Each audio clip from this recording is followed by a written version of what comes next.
We're live. Thank you. I'll just give the team a minute to enter.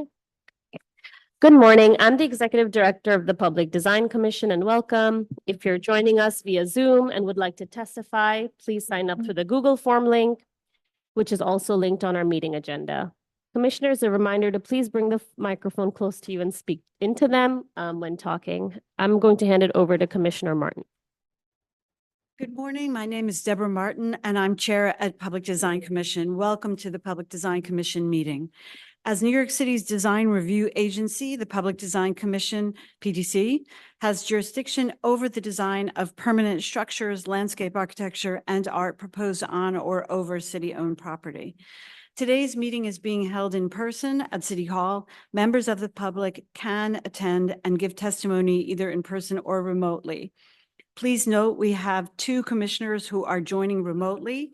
As per remote resolution adopted October 11th, 2022, these two commissioners are unable to be physically present due to extraordinary circumstance. However, they will participate by video conference. That said, due to a lack of quorum in this boardroom of 6 commissioners, we will provide our non-binding recommendation of approval to the full commission, and these agenda items will be recalendared for the September 16th consent agenda. So with that, the public meeting is now commencing with the consent agenda and items number 28903 to 28926. Okay, please note Commissioner Castilla's recusal from item 28912. Are there any other recusals to note? Okay, seeing none, I will now call for the vote. Commissioners, when I call your name, please state your vote for the consent agenda, and a reminder that this vote is a non-binding recommendation. That said, Isabel Castilla. Approval. Lori Hawkinson. Approval. Bill Heinzen. Approve. Carrie Maloney. Manuel Miranda. Approval. Meryl Tisch. Approval. I also vote to approve all, so let the record show that all are in favor of recommending that the consent agenda be approved at the next meeting. With that, we'll now continue with the public hearing portion of this meeting. The first public hearing item is the combined presentation of item 28927, the preliminary review of the construction of the facade and entrance improvements, and item 28928, preliminary review of the construction of the Player Performance Building, including a parking garage at Arthur Ashe Stadium in Flushing Meadows, Corona Park in Queens. Per standard procedure, applicants will give their presentation, then public testimony will be heard, and the commission will ask questions, deliberate, and vote. We will hear in-person testimony first, followed by testimony from remote participants. We can now proceed with the presentation. Good morning, my name is Dave. I'm the COO of Tennis Center.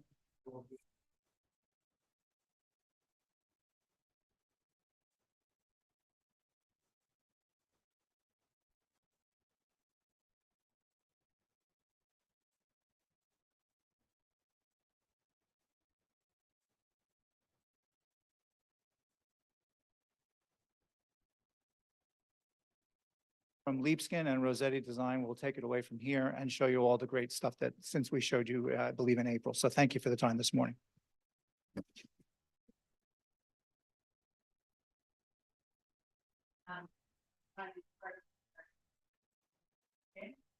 been working with Danny and USTA and with on development. And improvement program. If you can turn on your mic,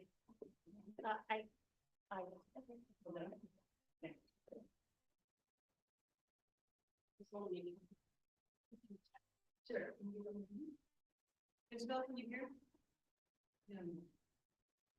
No, it's very difficult to hear. Very low. Oh, did I just use that one? Yeah. Feels very serious. Yeah, I Can you hear me?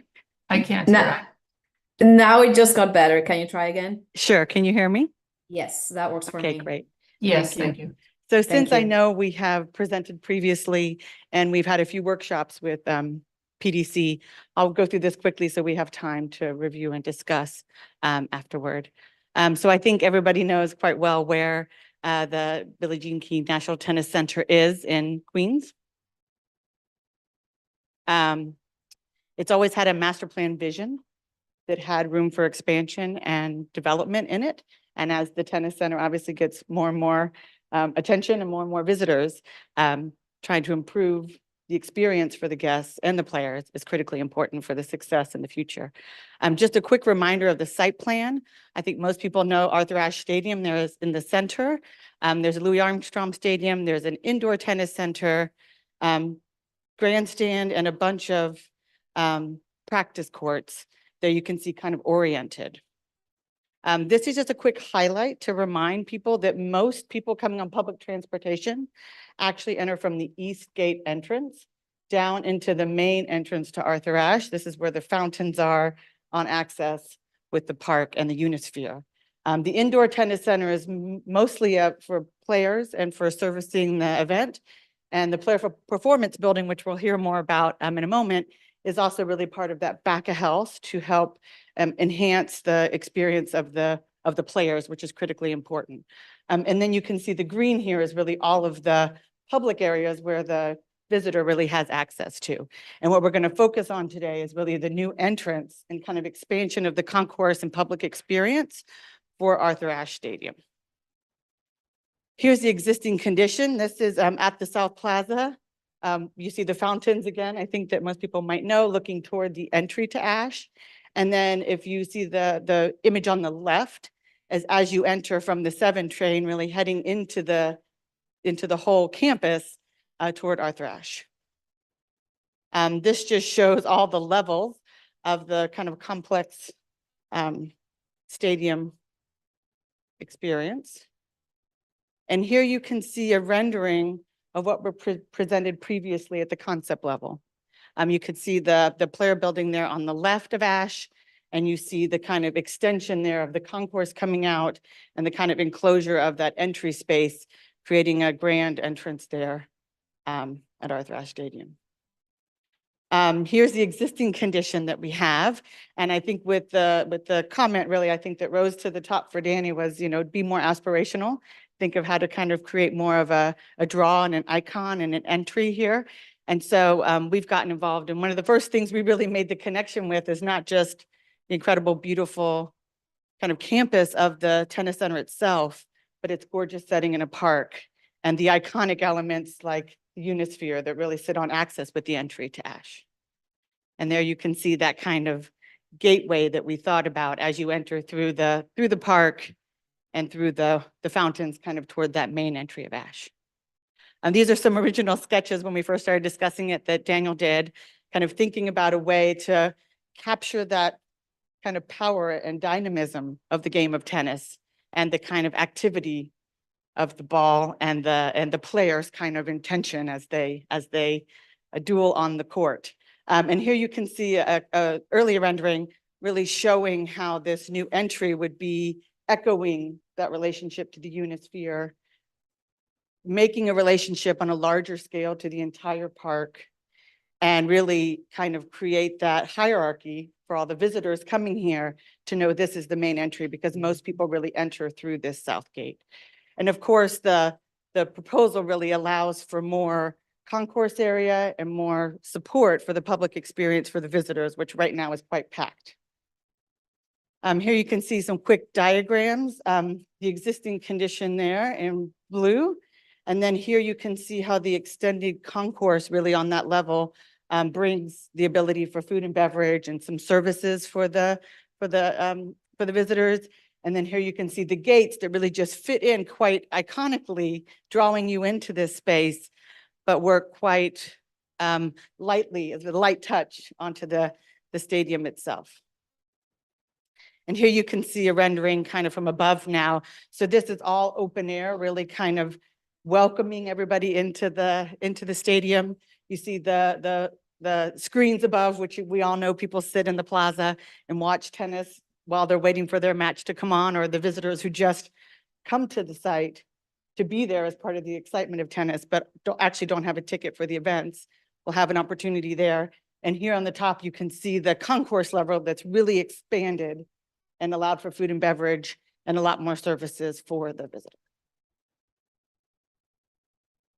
Just another view, you can see really kind of signaling its entry, really defining the welcome into the Arthur Ashe Stadium.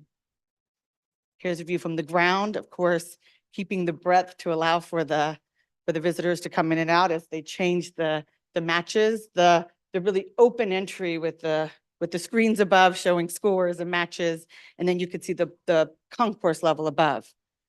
And these are really lightweight, kind of perforated metal material that really kind of will glow at night and will really kind of create a new center for the stadium. Here's a view on that concourse level. So looking out to the Unisphere, you can see the kind of food and beverage to the right and a gathering place, and really this kind of framing of the park and the Unisphere from that concourse. And here you can see from above, looking down, really centering the clock, which is iconic at the stadium, the food and beverage with the incredible views out over the park, and the real kind of open flow for people coming in and out of the stadium. And here's a view from within, just looking out that you'd be able to actually enter these structures as part of the circulation. The ground plan, just to give the orientation, whoops.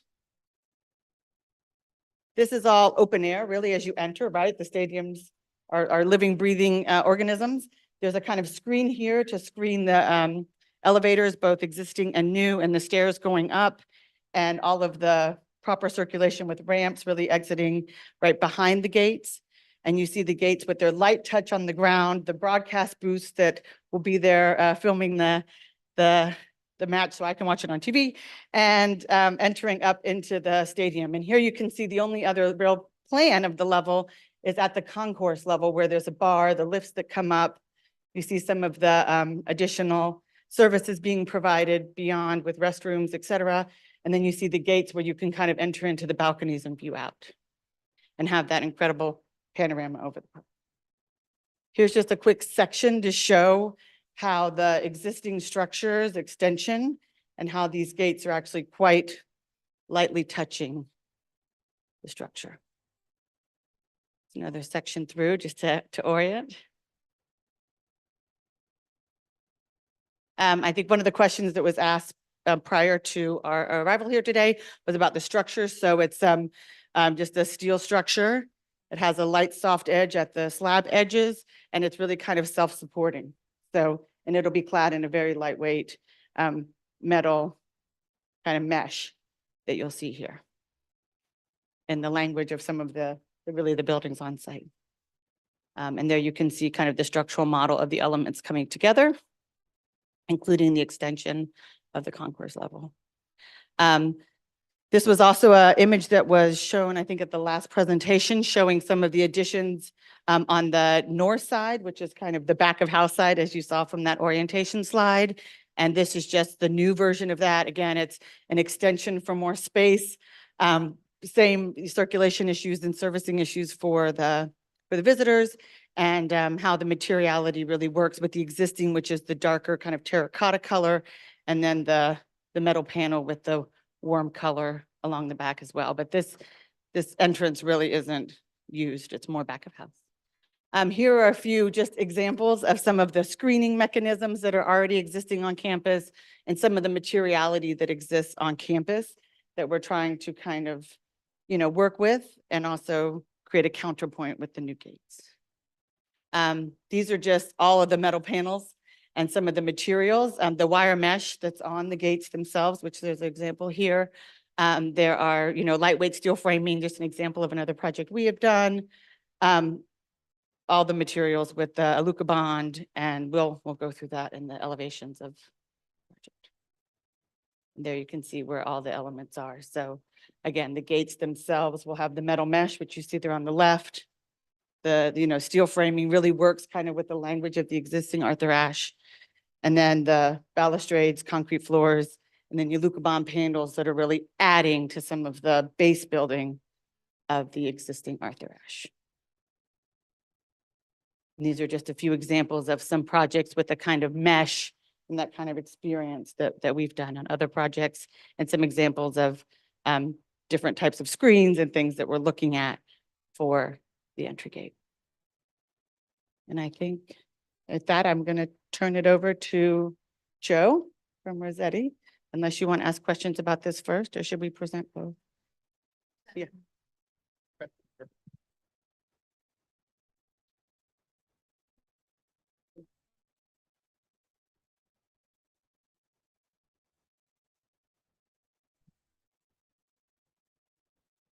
Okay, like Carla said, I'm Joe Denoco from Rossetti, design lead on these, really both of these projects right here.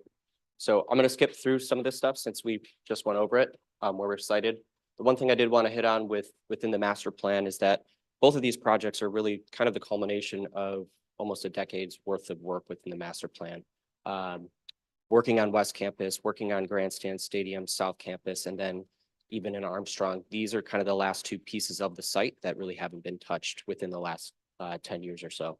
So Arthur Ashe is the big renovation, kind of celebrating the player spaces and now turning them more or less into a lot of premium and guest amenities throughout. And then the player spaces themselves, those are shifting out and coming to this space for player performance.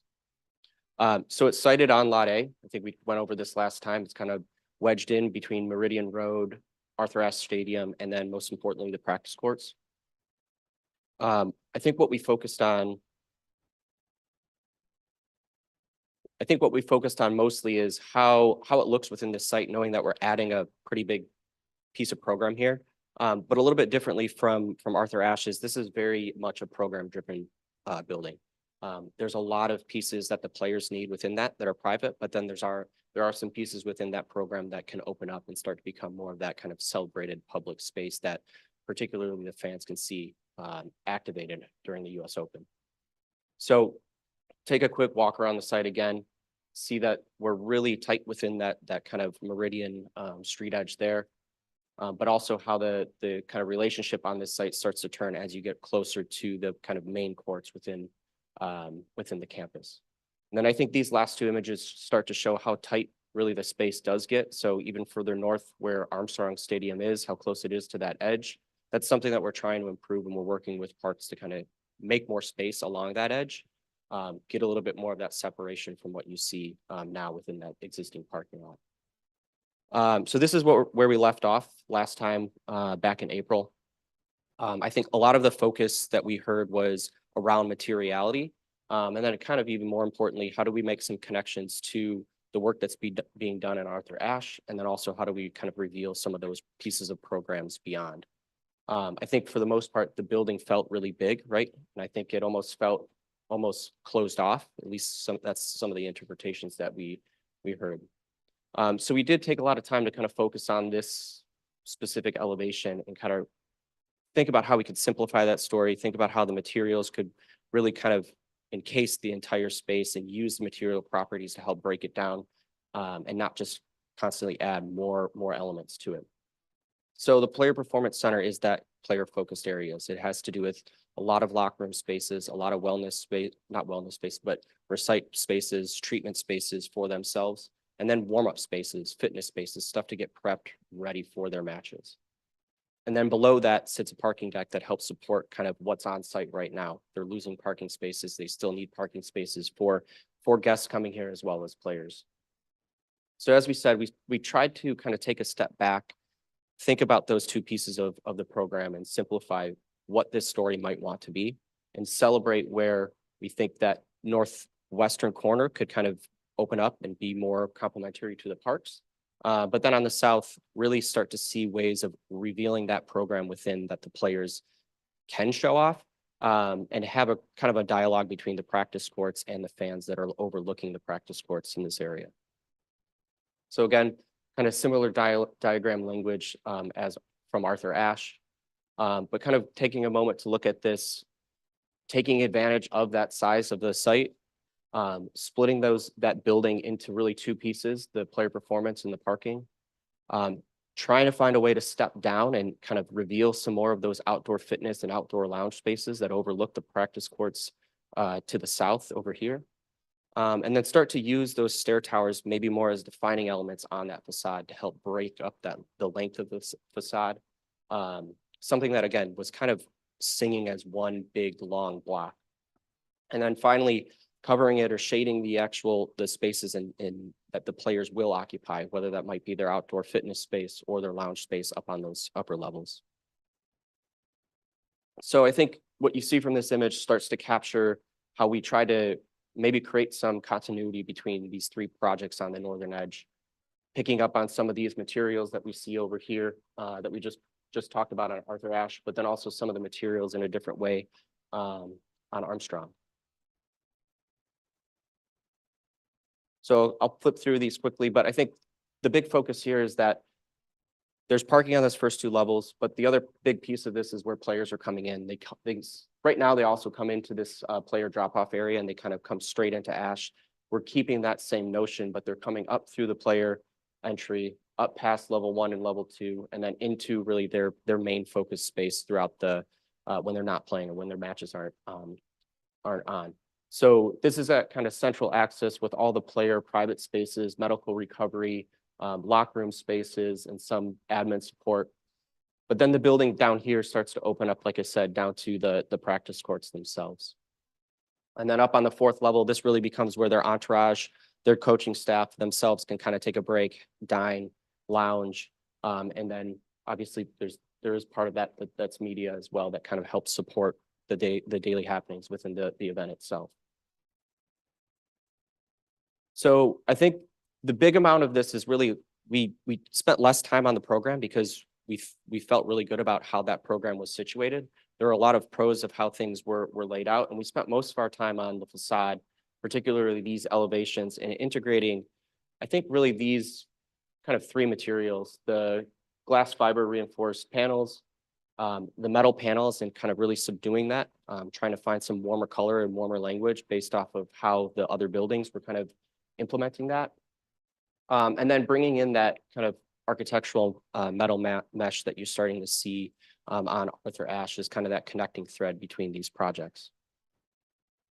So as we go around, I might flip back to some of these, but I think the big thing here is that we took a lot of time to focus on how we could introduce the kind of big piece of the building with that glass fiber reinforced panel, but then use that material properties similarly to these here, both in color, texture, and kind of grit as a way to help bring the scale down of it and almost panelize it a little bit more at that human level. The one area that this changes is at that player drop off. It wants to be its own thing. It wants to be something that kind of celebrates where those players come in. The challenge with that is it is in that kind of back of house zone. It's in that northern area. So the moves that we did try to make is bring in that metal mesh within that canopy, trying to kind of lighten that canopy itself and almost create a way that you could introduce some light to that, some shine, some kind of spectacle itself. But then also with the player entry, we're trying to find a way to kind of brighten that up. It's where players are moving. They're going into the locker room, but they're also coming down and out through that. It's their main kind of like thoroughfare to get into the stadiums and into campus before they play. So one of the questions I think that we had recently was, how does this come together, particularly here, but I think also up on the building itself, trying to work with what we need to do, which is protect the players, protect them from rain as they're dropping off, and from shade because of how hot it is during the August months. But then integrating really all of that kind of metal mesh on the underside here, kind of exposing the structure within similarly on the gates, as a way to kind of, again, bring that connection across from both projects.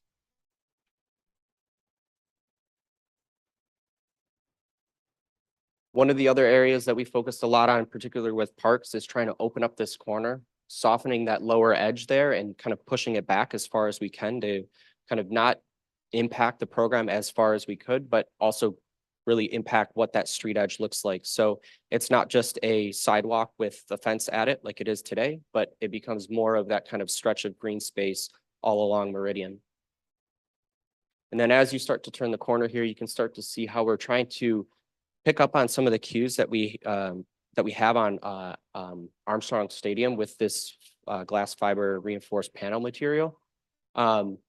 Using, again, those material properties and the sizing of that particular panel itself as a way to really clad this long stretch of facade. I think it helps break it down. It certainly helps break down that scale, and it also creates this kind of screening effect that we need to do on the lower levels for parking, so we can get the type of airflow through there that we need without adding more from a mechanical standpoint. And then the one other thing, maybe real quickly, at least on this side where we have these stair towers that start to kind of anchor that corner, breaking down that corner so it's not just another piece of gray monolith, adding in that metal mesh to help kind of reveal the stairs behind. It's an open stair. It's a kind of unique condition where it is that open egress stair. It's something that people can kind of move down and through when they're exiting, obviously, but it's meant more of an architectural thing than a true program driver here. We're not anticipating people moving through this particular stair itself or players moving through it. So it's really that architectural element that I think helps kind of define the corners, but also breaks down this long facade. So here you can start to see how that structure does get revealed underneath that player drop-off canopy. And then as you kind of turn the corner, looking through, cladding a lot of this kind of entranceway, again, because it wants to be its defining element. There's vertical systems, escalators, elevators that are moving the players up through this to level 3 and level 4. It's trying to really move a lot of people through here fast and trying to bring some natural daylight, as well as, like I said earlier, looking through this space and outward towards the south to the campus and to the site itself. This is that edge condition along the street where we've tried to push that building as far back as we can, add a lot of greenery, add a lot of work with a lot of shade tolerant plants and trees to help bring in a sense of greenery along this space. And then that continues to the west down the facade. And this is really, I think, the moment where you start to see that reveal of space beyond. It's not so private anymore as it is on the north and kind of mostly on the west side. So down to this southeast corner in the south, this is where the program really starts to open up and look over the courts. You kind of end on this where if you're sitting in those bleachers as a fan, overlooking the practice courts, overlooking the practice building itself, where players can be warming up along this level here. They might be dining or lounging up on that level here. They have the relationship to see the fans that are watching people warm up. They're watching their competitors warm up, and vice versa. The fans are seeing that action happening there. So we can go through this also real quickly. We tried to, again, look at the materials that were on site and kind of take a step back from what we looked at on South Campus from Grandstand previously, where there were much more of those gray tones and textures, and started to bring in more of these kind of tones and textures with that reinforced fiber panel. Finding ways to complement that, bring in glass where we do want to reveal program, right? Spaces that do want to have natural daylight, but might need to be more private, like the locker rooms. So that's kind of a very similar material palette that we're trying to use on Arthur Ashe. It's the big difference is introducing that fiber panel. There's still that kind of rich red-brown color of the metal panel. There's still metal panel within the kind of column wraps and kind of the edges of the roof itself that we want to define, and we want to kind of make that distinction between what's below and what's actually getting capped off there. And then the other two pieces, the architectural mesh and the wood slatting. The wood slatting, again, is another notion of trying to break down that kind of cold ceiling element that we previously shared with the group, and trying to bring in some warmth to those outdoor lounge and outdoor warm-up spaces. I'll leave it at that. This is Nancy Prince, Chief of Landscape Architecture, Chief of Design at Parks. And we just have a little thing we're still working on the designers with. We really appreciate the changes to the facade at the entrance to the park. But the landscape with the flags and the signs, they're still working on making that look better for the entrance. But yeah, but we don't really, Parks doesn't want this to hold up your approval of the project. Thanks. Great. Before discussion, we will see if there's anybody signed up for public testimony. Jenna, has anyone signed up for remote testimony online? We have no one signed up for remote testimony online. Is anyone here within the Zoom to testify? If so, please use the raise hand feature Jenna, at the we bottom can't of hear your you if screen. you are speaking.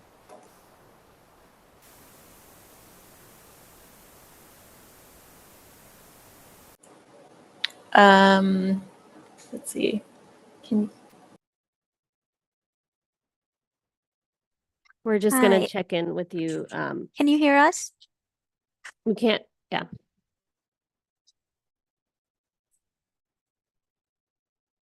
Can you hear us? Okay, we were having some technical difficulties, but nobody has signed up for remote testimony. Is there anybody in person? I don't see any, so we can get into the discussion portion. Thank you. Commissioners, questions or comments, and I'm including Isabel and Lori, including you in that.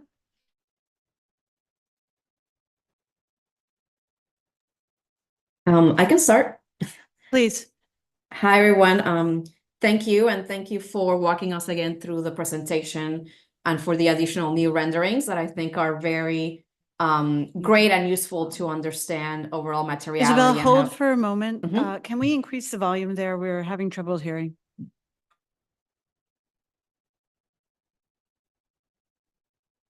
Let me know.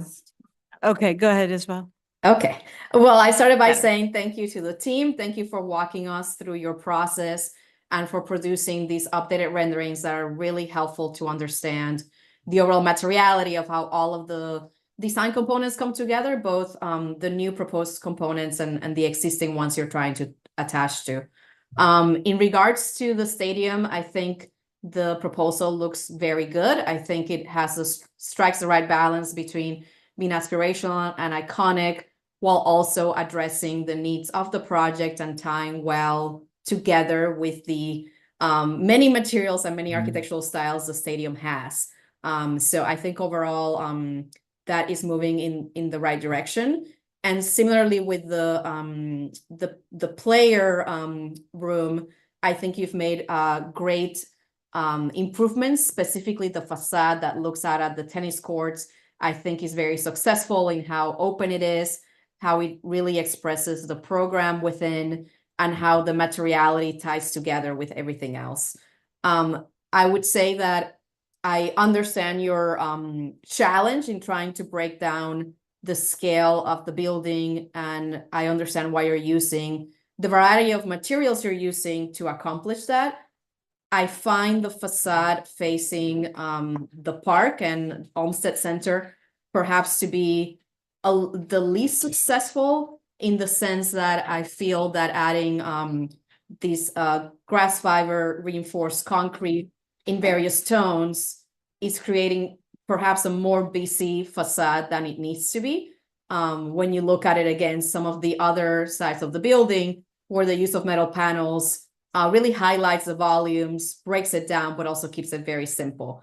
So I would just suggest to maybe take a closer look at the glass fiber panels, specifically the variety of colors. Maybe there's a way to remove a color or two to minimize contrast and busyness. And again, have that texture, have that breaking down of the scale, but not have it be so strong graphically that competes with all of the other elements, because it starts feeling very busy. Okay. Thank you. Okay. Hi, this is Lori. Thank you so much for the presentation, everybody, and it's very thorough, and I really appreciate it. So I know we've met already. I just wanted to go through, I had a couple of comments, and one, I'll just first, just to kind of continue on Isabel's comment on the northeast facade, I think is the one we're looking at here. And I would agree with her that I think simplifying the materials, that there seems to be just a lot of different parts here, and not sure it's all necessary. So I don't want to repeat what she said, but I would agree with her. And then I just had a question, and I'm sorry not to be there, and hopefully I can see the mesh in person. I'll be back soon into New York. So the metal mesh that is number 5 on your stair tower, and it's also used on the facade, it appears to be the same banker wire ridge mesh. Is that what it's called? Yes, that's correct. And it's in a, well, it's in a kind of gold color. What is that color? I mean, I can't, you're these, it's so small. Of course, it's terrible looking at materials on the screen. Everybody's screen is different, right? Yeah. So, and I know you guys all have it there in the room, and Suresh was going to send me a photograph. I wish there was a large photo of that, because that mesh that you're using right here, number 5 on the tower, and then the Libeskind team is using on the majority of their, well, almost all of their project, right? On the facade, the Yes. entry facade there. So it's the same material, if I'm understanding this correct? Yes, ma'am.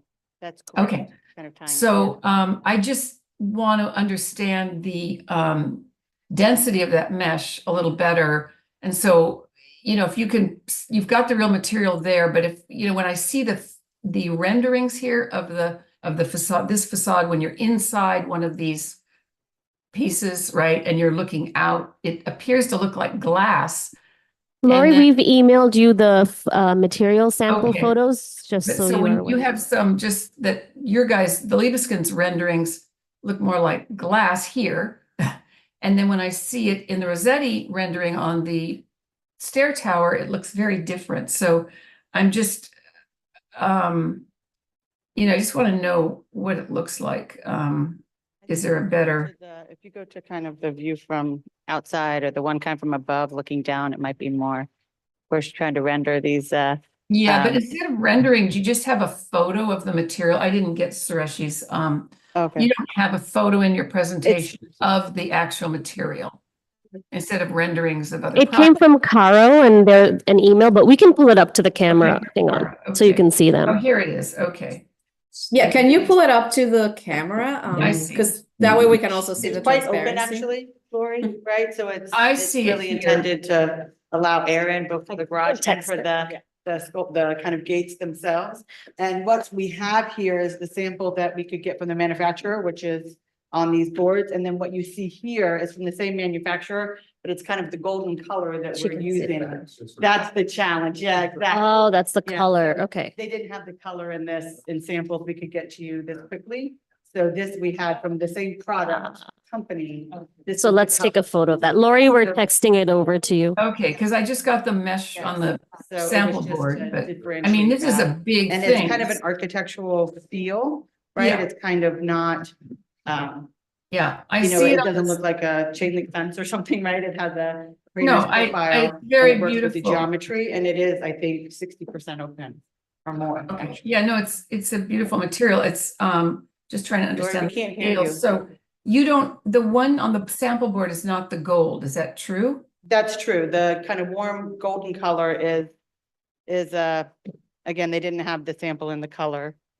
that I was- mean, it's really crazy that you're using so much of it on this very important project and you can't get a sample of it. Well, from the we have manu- I would sample, be we got the curious samples of the with them. material, but I think when this was requested, it was like Friday, so I think we've ordered some. We can send them over when. But you guys have seen it, I hope, Yes. because you're using, the whole thing is that material. So you Yeah. would want to have a sample and see what it looks like in the light and the light there and Yep.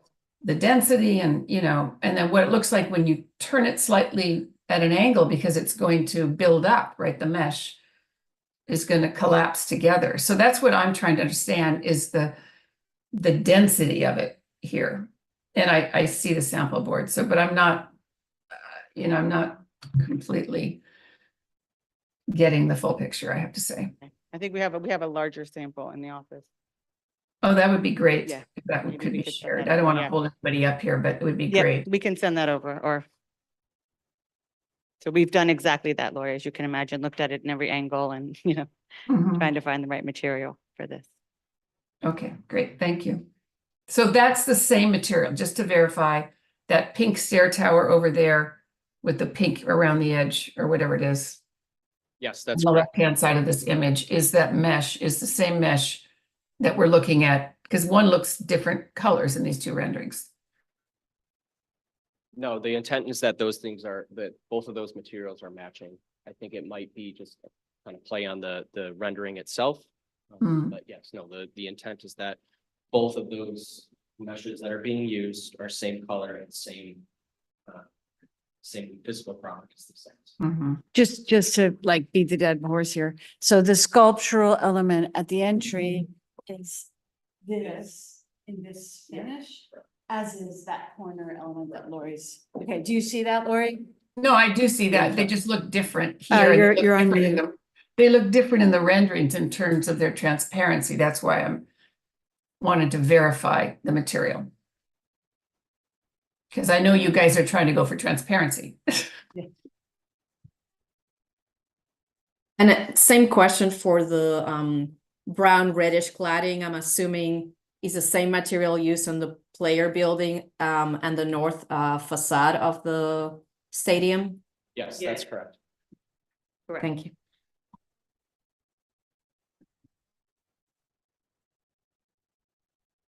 Okay. That's it for me. Thank you. Okay, commissioners, anyone here before we take the vote to make a recommendation on their preliminary presentation? Any other comments?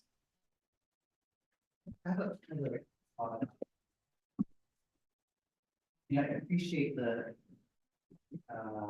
like looking at the globe, the sphere, and kind of, drawing a lot of sort of like formal inspiration from that. And I really like how the terrace is, rounded, the screens are rounded. And I like how, the player area has like picked up on the openness as well. I think and this is a non-binding subjective comment. I two questions I think about this kind of gestural sculptural element. Obviously I'm aware of like, the importance of like, Lipskin, to New York City and like, the kind of formal sort of approach of the firm, which I appreciate. But I find, this one, not this one, but the Arthur Ashe Stadium entrance. Do we go to that slide? So for me, one is this, what I guess typology is this? Is this a gate?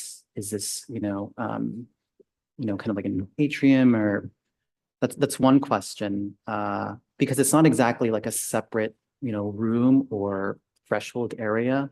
It's more like a kind of frame around this, sort of a overlook. So I think one question for me is this extraneous, or is there almost enough with just this kind of rounding of the terrace and the screen as a kind of iconic gesture? The kind of framing around it of the kind of gate, I think. I'm not sure if for me, if I find that as a kind of like convincing gesture, because it feels a little bit foreign to me from the rest of the architecture and to the stadium itself. But I'm not sure if anyone else shares this opinion, but that's my thought on it. Yeah, the kind of like sculptural, quality. It's very gestural. Whereas I feel like the language of the rest of the site, is almost more functional in a way. But I do appreciate how it's, establishing a relationship, with, Flushing Meadows Park. I actually happened to be here yesterday. It's a very dynamic area, very diverse. So there is an aspect where it is fitting, but, for me, the formal language feels a little bit foreign to like, what it's, kind of framing for the stadium. I don't know if anyone else feels the same. Do you have any requests from the team? You can No, choose just that. it's no request, just a thought. Curious what the team would respond, because I know Manuel wasn't there at our first Yeah. workshop, but if you could just explain originally what you had told us about that. Absolutely, and I appreciate the comment. I think part of the mission here was to really kind of create that hierarchy where you're really creating the center and the entrance to Ashe. And of course, these are bold buildings that are very functional and kind of stately in their gesture and right in their symmetry and everything. And I think the idea was, with the challenge that we have to have people enter and exit, with trying to add the concourse area, how can you create a gesture that opens this up on a kind of different scale than just an entry, as kind of was there before? It was really enclosing everything. How do we create something that really kind of welcomes people in and creates a gateway and creates something that's meaningful and memorable? As you're in the park, you can see it as you enter, and really to center people on this entrance, because there's so much happening on the site. And I think also this sense that when you're on that concourse level, really kind of being embraced by this and welcomed in and opened up versus the kind of closed proposal before, really seemed to be a way to complement and be like a counterpoint to all of these large functional stadiums that need so much kind of functionality to them, to add something that really celebrated the importance of the tennis, but also created that kind of icon for visitors and a hierarchy pulling people in. And really, I think kind of expressing the enthusiasm really of the tennis itself and the players and the dynamism of the game. I summarize and call for the vote on these two items. Any last thoughts? Okay, just speaking, before I summarize, speaking personally, I want to say that this commission really appreciates that USTA and Rossetti were open to kind of thinking about this collaboration and to revising the last iteration of the scheme. We really appreciate that.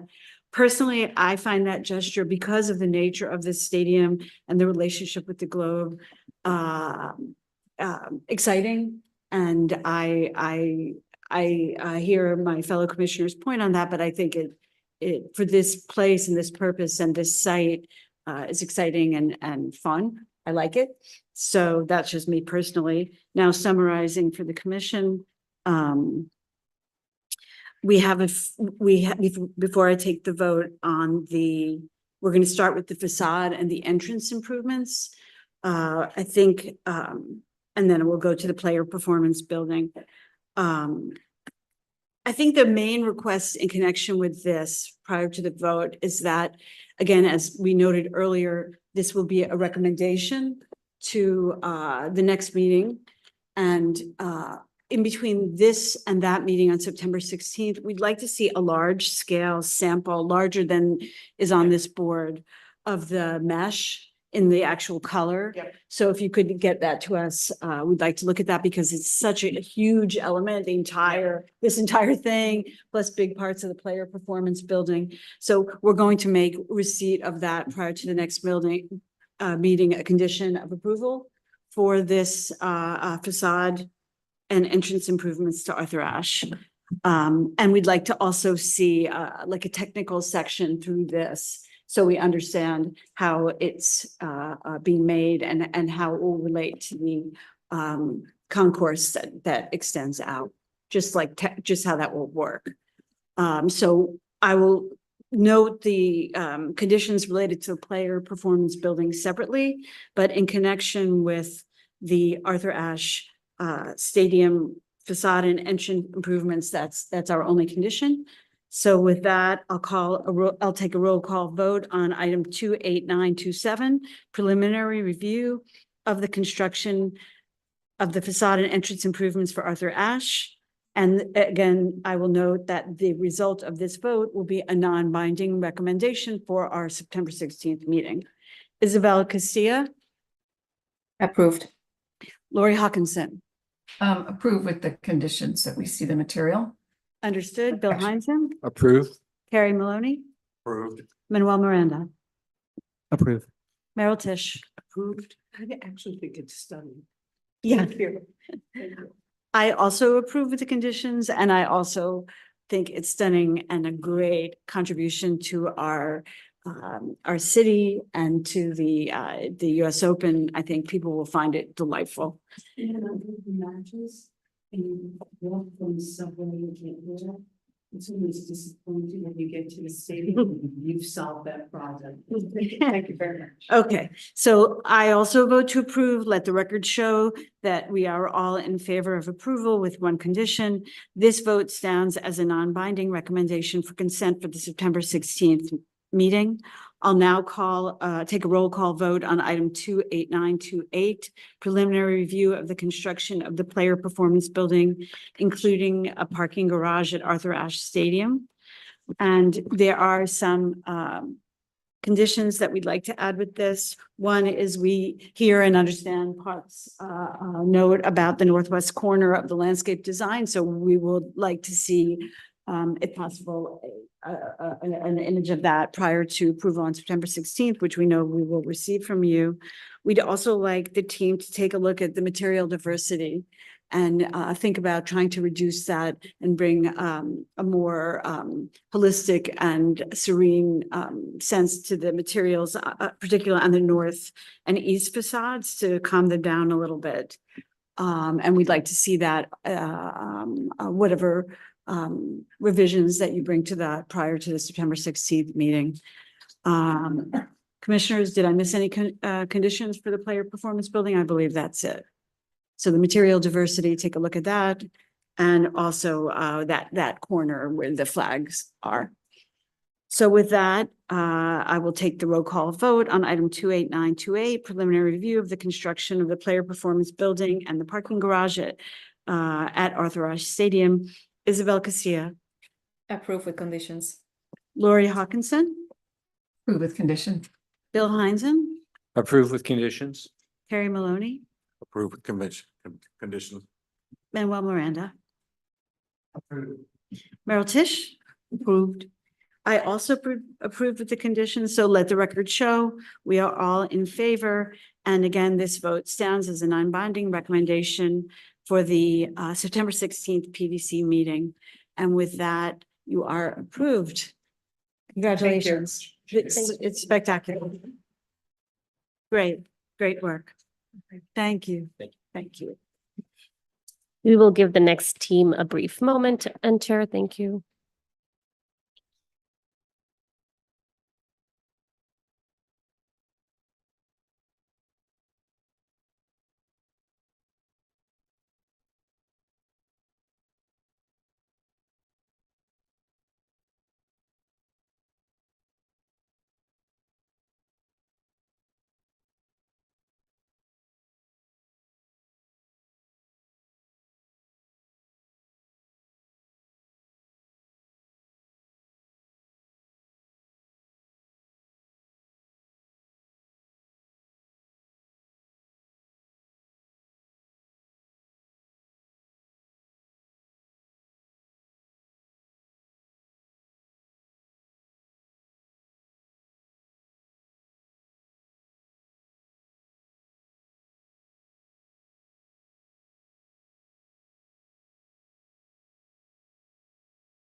We're going to begin. Jenna, are we okay? We're good to go?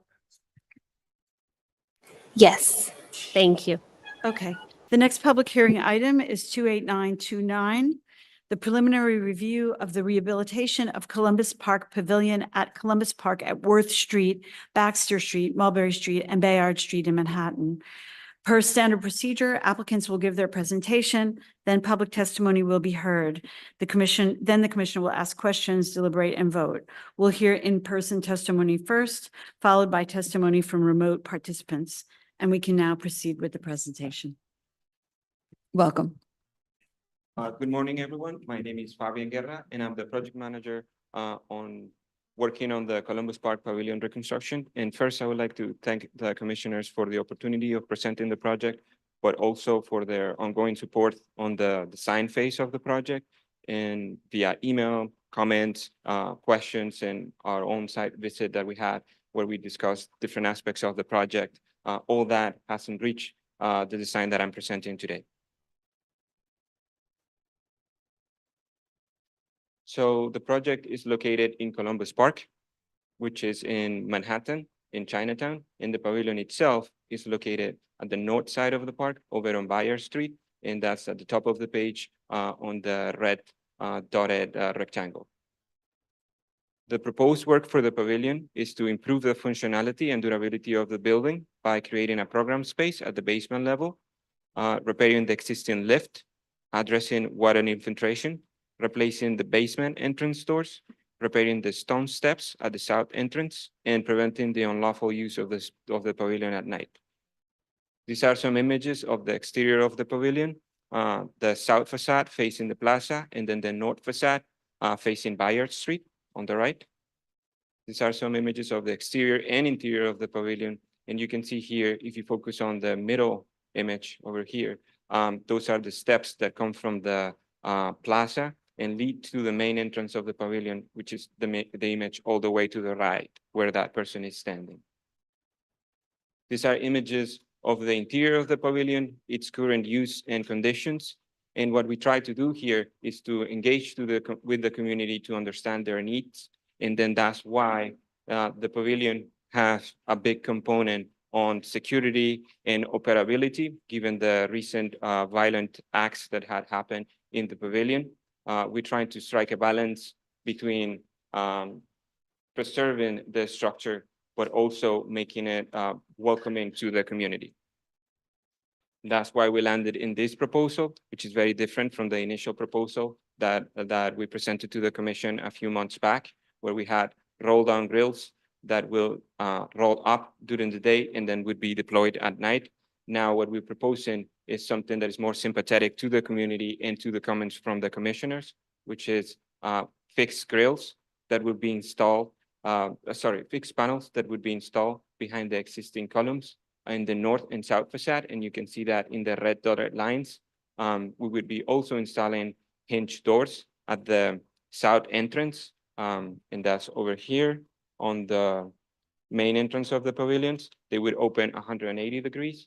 And then we'll be installing, we would be relocating the existing guardrails at the exterior of the building on the east and west facade to eliminate the need of having any additional measures on those arches that has fixed bars that we were proposing before, fixed bars or retractable gates.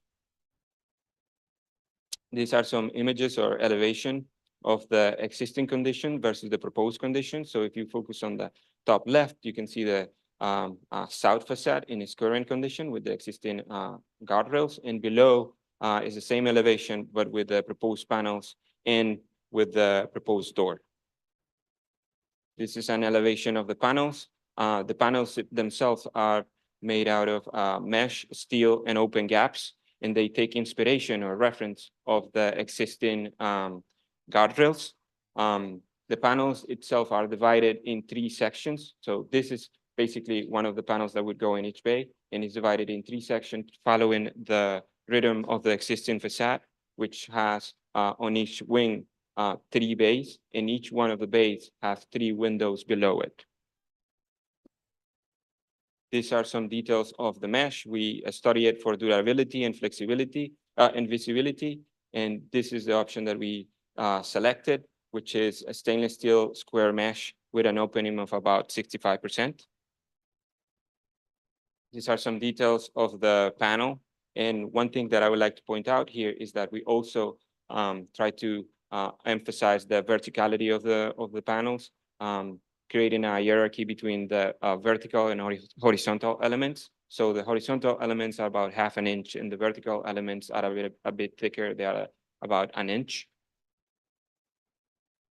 Another important element that we highlighted here is that we try to be as detached of the existing structure as possible, as much as possible. So the panel is like hold together by 2 posts on each side of the panels, and that's the only part that connects with the structure. So that would be at the bottom here, where we are anchoring at the floor, and at the top here, where we are anchoring to an existing iron strap. These are some images or an elevation of the proposed door, which is a reinterpretation of the panels as well, and follows that logic, but also responds to the comments from the commissioners on the using the X motif and stacking it in both doors. These are some details that shows the panels that would go next to the doors in here over the stone. And then on the right, you have the from the inside, the doors in an open position and in a closed position. This is a side-by-side of the proposed door and the proposed panel. And we included this slide because based on the last comment from the commissioners, we studied specifically the door for making it lighter and removing much of the steel that we have there. So this is the preferred option by Parks, where we remove a lot of the steel and we added mesh and try to match the design more with the panel design. This is another alternative where we remove the X motif from the top. And this is a final alternative where we just remove the squares on the panels over here. These are some renderings just to give you an idea of how it would look, everything together integrated in 3D. These are some zoom-in renderings of the exterior and interior. So on the right, you got a zoom of the exterior. On the left, you got a zoom of the exterior. And on the right, you have a zoom on the interior looking out. And this is our treatment for the arches that I was mentioning before. So we study it so that we don't have to add any security measures. So what we're doing on the east facade is that we are relocating this guardrail. I'll explain in this diagram. So we're relocating it, moving it from here next to the door to the edge of the building over here, and we are adding vegetation here. So this arch is not accessible after that. These are some of the materials that we are going to be using in the project. And this is just a final rendering of the interior of the pavilion looking west with the panels in place. And that concludes the presentation. Thank you very much. Thank you so much. We're going to first request if there's testimony. Nobody is in person. Jenna, is there any remote testimony? There is no one who has signed up online for remote testimony. Is anyone within the Zoom room here to testify? Seeing no hands, we can proceed. Thanks. Thank you. Over to the commissioners. Okay, before anyone offers their comments and questions, I just want to thank you, Fabian, and your team for working with Commission and the openness to the collaboration. And we feel that wherever we land, the outcome is really very much an expression of what the community asked for, and we really appreciate that. Thank you. So with that, I think Bill. Thank you. And I agree with Deborah.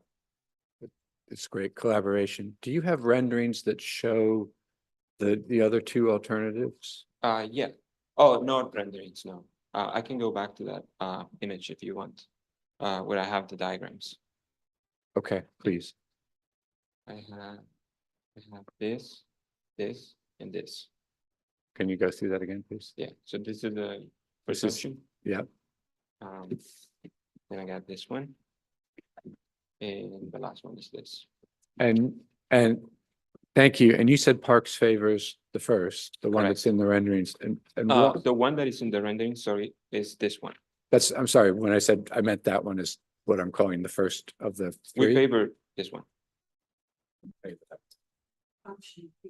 option B. Yeah, Show me, wait, I'm sorry, show me option A. sorry. again? So option A is this one. This is the one that Oh. is on the renderings with Fine. all the steel, especially on the door. Right, And then we change it to this one where we remove a lot of the steel.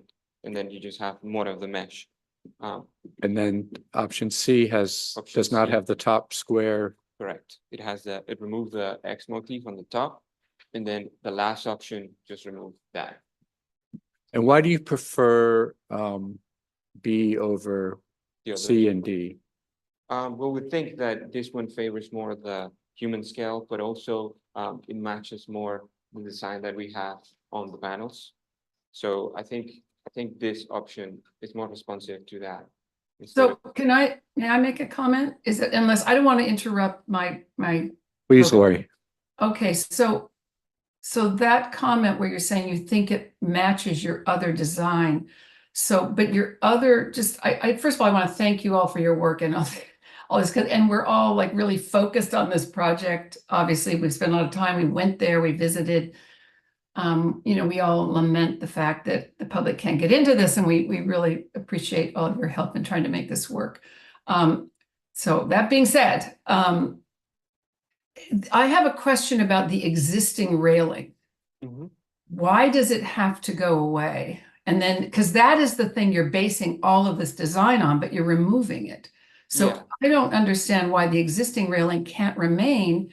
And then we would do this all much more inexpensively with not so much ironwork, 1x2 and all this ironwork and X's and all of that, and just have it mesh.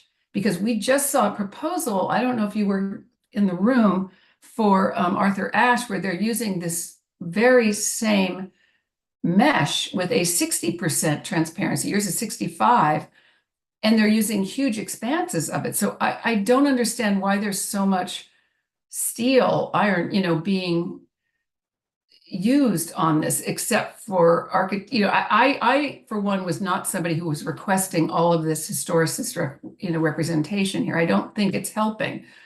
I think the building is beautiful, and I think the fence that's there is a lovely piece of architecture. And I think it's great that you're bringing that piece of fence, moving it over so people can't climb up to get to the arch. That's super clever to save money.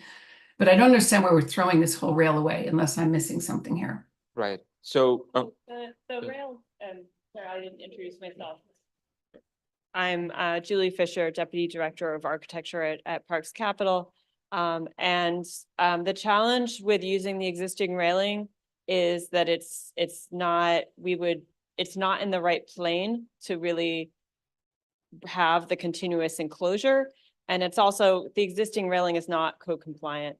And so it's not code compliant. It's too low and the openings are too large. And I think that once we try to modify that to the point that it would become code compliant, we would lose the charm of the existing railing. I just don't understand why the mesh couldn't come all the way down like a panel and you keep them. You're saying that because of the plane it's in? Yeah, That's what you're- because, sorry, I didn't mean If we to- saw a section, maybe we would see that. And maybe, I don't mean to be, Can you show where the railing? this is where the railing goes. Oh. So this is where the existing railing goes, in between the columns. I We don't are want to be asking you to wait to spend money when it's unnecessary. So that's my concern, because this looks really expensive. I understand your point, and I think the beautiful railings that we have, they are very pretty, and that's why we're trying to mimic them in a way. But Where are what- they in this section? Where would they be? That's right. So that's what I'm trying to say. They are right here. Oh, you cannot see the laser. So it's right. They're right here. They're in centered on the column. column, right? Correct. So they are centered in the column. So when you do that, then when you add elements to the top of that, you will need to attach everything to the columns. And then you need to attach to Well, existing railing. I'm not suggesting adding to it. I'm suggesting adding a layer, in a different plane. But I don't know, Isabel, because you're there in the room, if you can I'm translate. not. Our concern with having. Not, that's right. I'm sorry, or Deborah.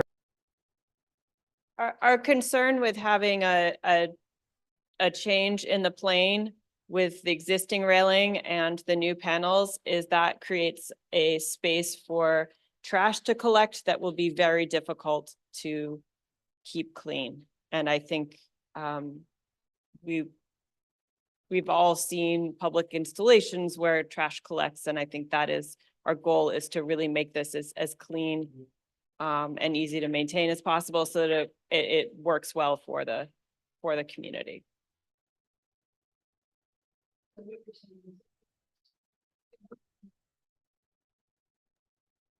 Yes. Lori, if we're understanding you correctly, what you're proposing is leave the existing railing as it is and then just run a panel behind it to simplify the entirety of these panels, right? That's what I was hoping, but what I'm hearing is that, well, I mean, if I could draw on this drawing, but I can't, that there's a big gap between those two. That's what you're saying. There's some huge space, correct? And that's why you don't think, I just don't want to make you spend all this money for something where you're imitating something that you're taking away and it seems unnecessary. So then I would just simplify all of this. I'm just worried it's going to be too expensive. I don't want to spend all the park's money because I'd love to be paying for somebody to just be in this place to make it safe, because that was part of the problem, is that this staff can't really go in there. Can we look at, Lori, to your point, can we look at D, option D, please? Because I'm wondering if that isn't a kind of middle ground that might make, and we can talk about the details here, but Lori, can you speak to your thoughts on this scheme? And that, again, I hear you on the simplification. I mean, some of those vertical, there's a great deal that could be simplified with this, but is this more kind of in the direction of what you're Well, imagining?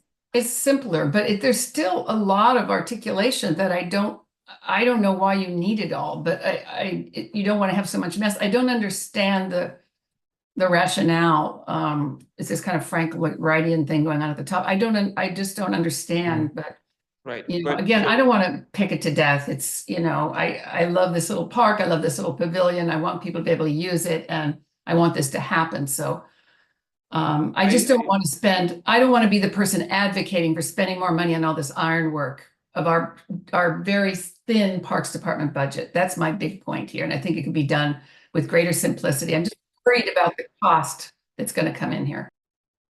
No, I understand your points, and thank you for that. I just want to try to clarify this design, which is when you propose to put something behind it, basically here in this detail.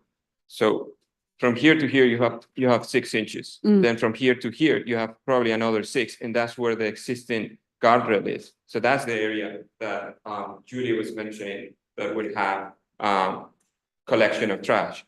But then you have another issue, is that then if you have a panel behind it, that panel would also need to be attached to the structure somehow. And to attach it, you would need to do what we're doing here. So you would have a panel that is attaching the way that we are attaching it, plus the existing guardrails. And then even if you make it all mesh, then you would need to create a big mesh to cover the whole area. Part of the issue that we have is that this new panel needs to be code compliant. So the openings need to be certain size. Otherwise, you would need to have like huge panels that it would basically be a mesh. So yeah, I love we that would idea. try- I love that idea. But you know, I understand Yeah. all the code problems. Believe me, I deal with these things myself. I just love the big mesh. That's what we were advocating when we saw you all. Well, maybe you weren't down there when we met, but That day you I know, wasn't there. I'm not going to beat a dead horse again. I don't want to spend a lot of money for ironwork. I'm one voice, you know. Sorry, it's just hard for me to see this happen. So given that perspective, I'm asking other commissioners to weigh in. Can we again go back to option D, which clearly is like the least? Can you speak to your parks perspective on this option, which would be, and I'd also like you to point out which exactly would be the mesh, but your perspective on this option, which seems to be the least, to address Lori's comment, at least in part. Well, I think this is a fine option, the one that we have on the right for the panels, because it's a middle ground between all that we have discussed. On the door, I perhaps would like to have the X motif on the top, just because it adds a little bit of character to the entrance door, but I think I'll be okay with this as well. Can you point out the mesh type? Yeah. The one that we're proposing, so one that is sent over. So it's not any. Not any of Do we this not bring product. it? the most humanized district. And Fabian, if you could talk about the merits of this design too, we would be okay with that. I would say that we appreciated the comment about lightening the door. I think we agree with that approach. So, I think this one still has the merits of learning from the original proportions of the original guardrail. And I think I don't have any objections to this one. I think it's a good solution.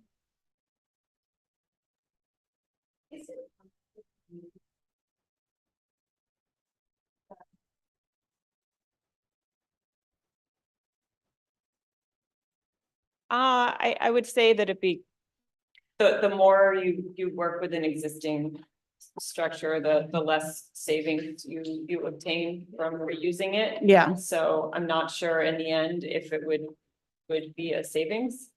Yeah. Lori, I'm sorry if you missed the question. I didn't have the mic on. The question was regarding whether the existing fence could be moved to get rid of that problem of the gap. Yeah, I was wondering the same thing, if you could just move it in, just cut it, but just move it into a better location, but whatever. Okay. Just trying to save money here and keep the historic pieces that are there. I mean, I think overall, hearing this discussion, if it's not possible to retrofit or move the existing guardrail for a variety of reasons, I think option D to me is the best solution because it does keep that motif at the bottom instead of replicating it at the top. So it does echo the existing guardrail without adding more to it. It minimizes the amount of steel and it does feel as the most transparent and kind of grounded of all of the proposals. I also very much appreciate the simplification of the door. I think the other options, the door feels unnecessarily heavy. So unless there is a security reason why some of the solid panels proposed on the other options, I think option D is certainly the lightest touch for the project that still allows the architecture to be celebrated. So my feeling is that option D is headed in the right direction. And has the level of simplification that we're looking for as we're issuing some of these comments. Carrie, I wonder if you have any comments. The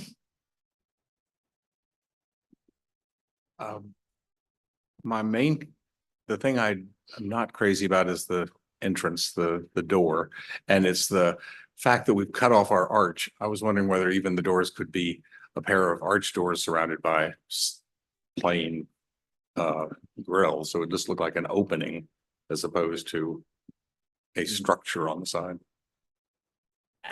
That is something we could look at, but at the same time, they're already 9 feet doors, so it is a challenge to make durable doors that will be subject to public abuse that are that tall. I mean, 9 feet is already a pretty tall door.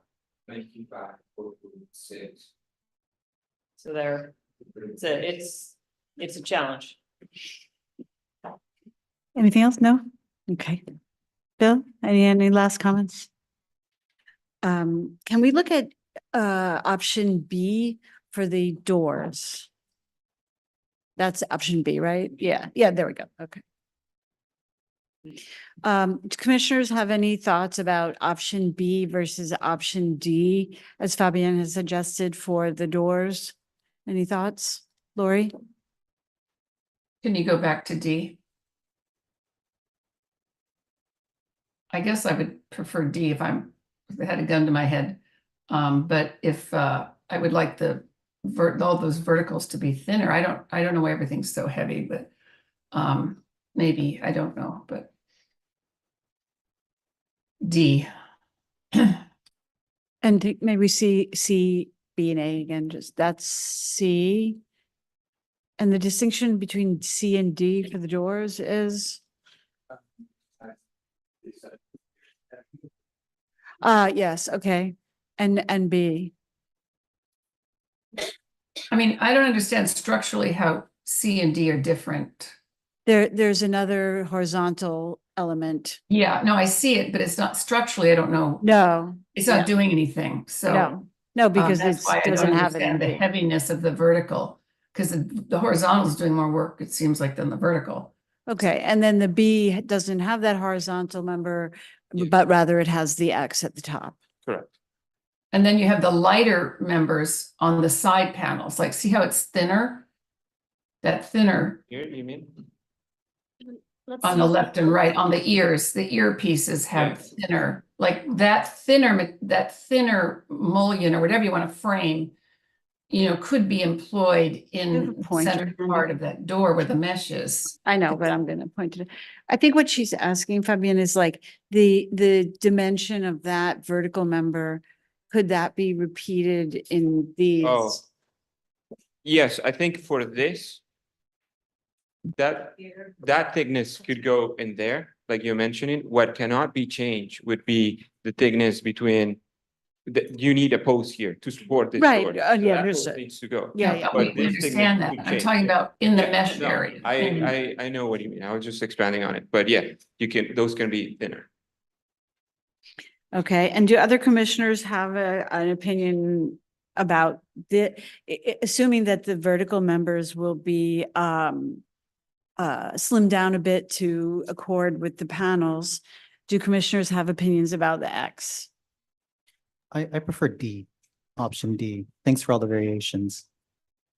And any others opinions here? I mean, I prefer D with the thin down, but I also appreciate how much you've engaged with us on this and how long that's been, and that you at least have a strong design preference for B. Yeah.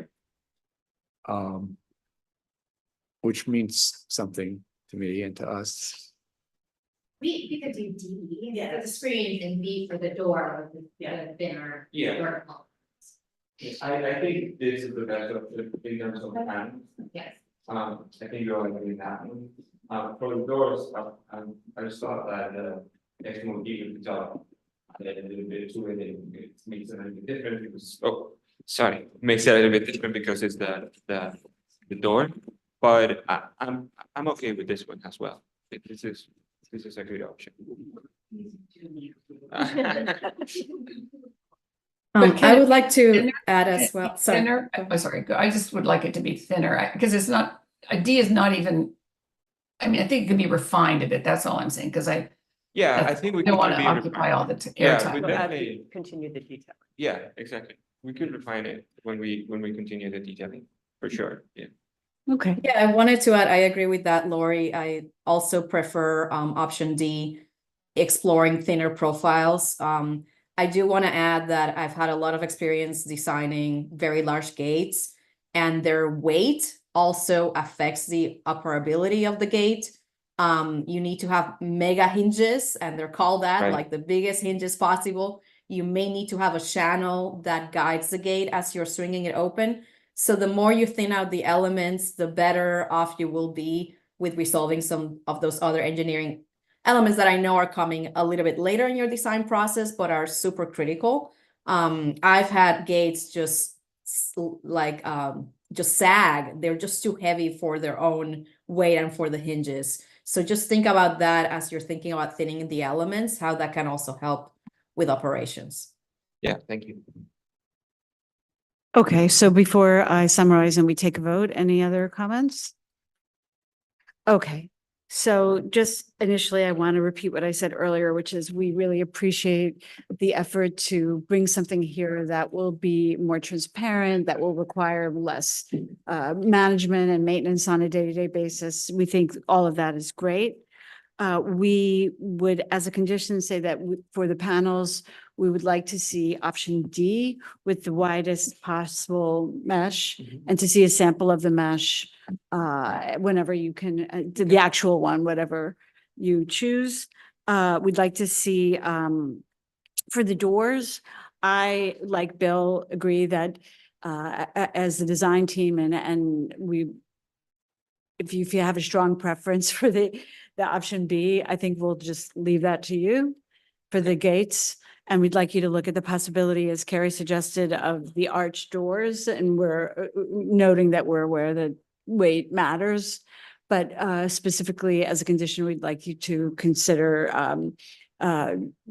slimming the vertical members so that it accords with the rest of the panels. So just to repeat, option D for the panels, D or B for the doors with slimmer vertical members. And we'd like to see you explore the possibility of arches and also a sample of the materials.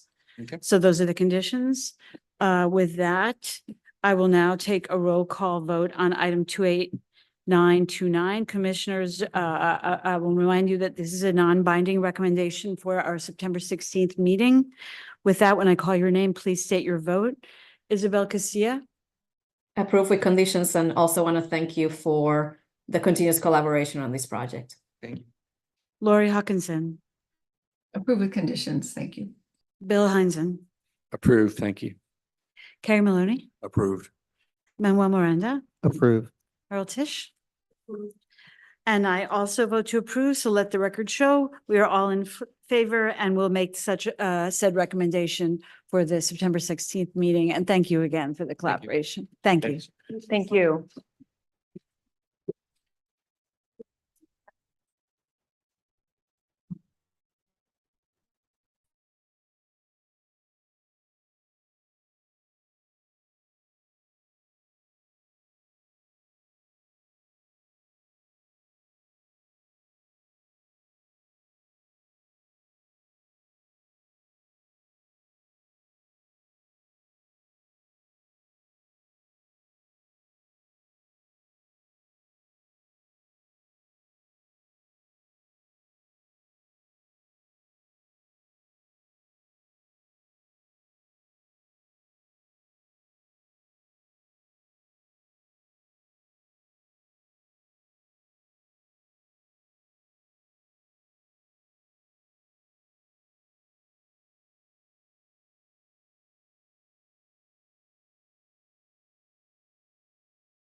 We can proceed without him, but give us 1 minute. We will introduce you. Okay. Ready? Okay.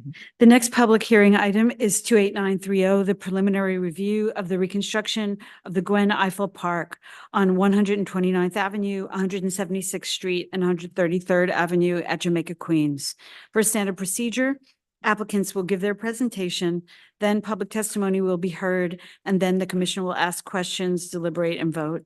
We will hear in-person testimony first, followed by testimony from remote participants. And we can now proceed with the presentation. So I'm Nancy Prince, Chief of Design at Parks, and we're very excited to bring this park to you. It's a new park. It was named for Gwen Eiffel, who was, a really well-known and important journalist who died too young in 2016.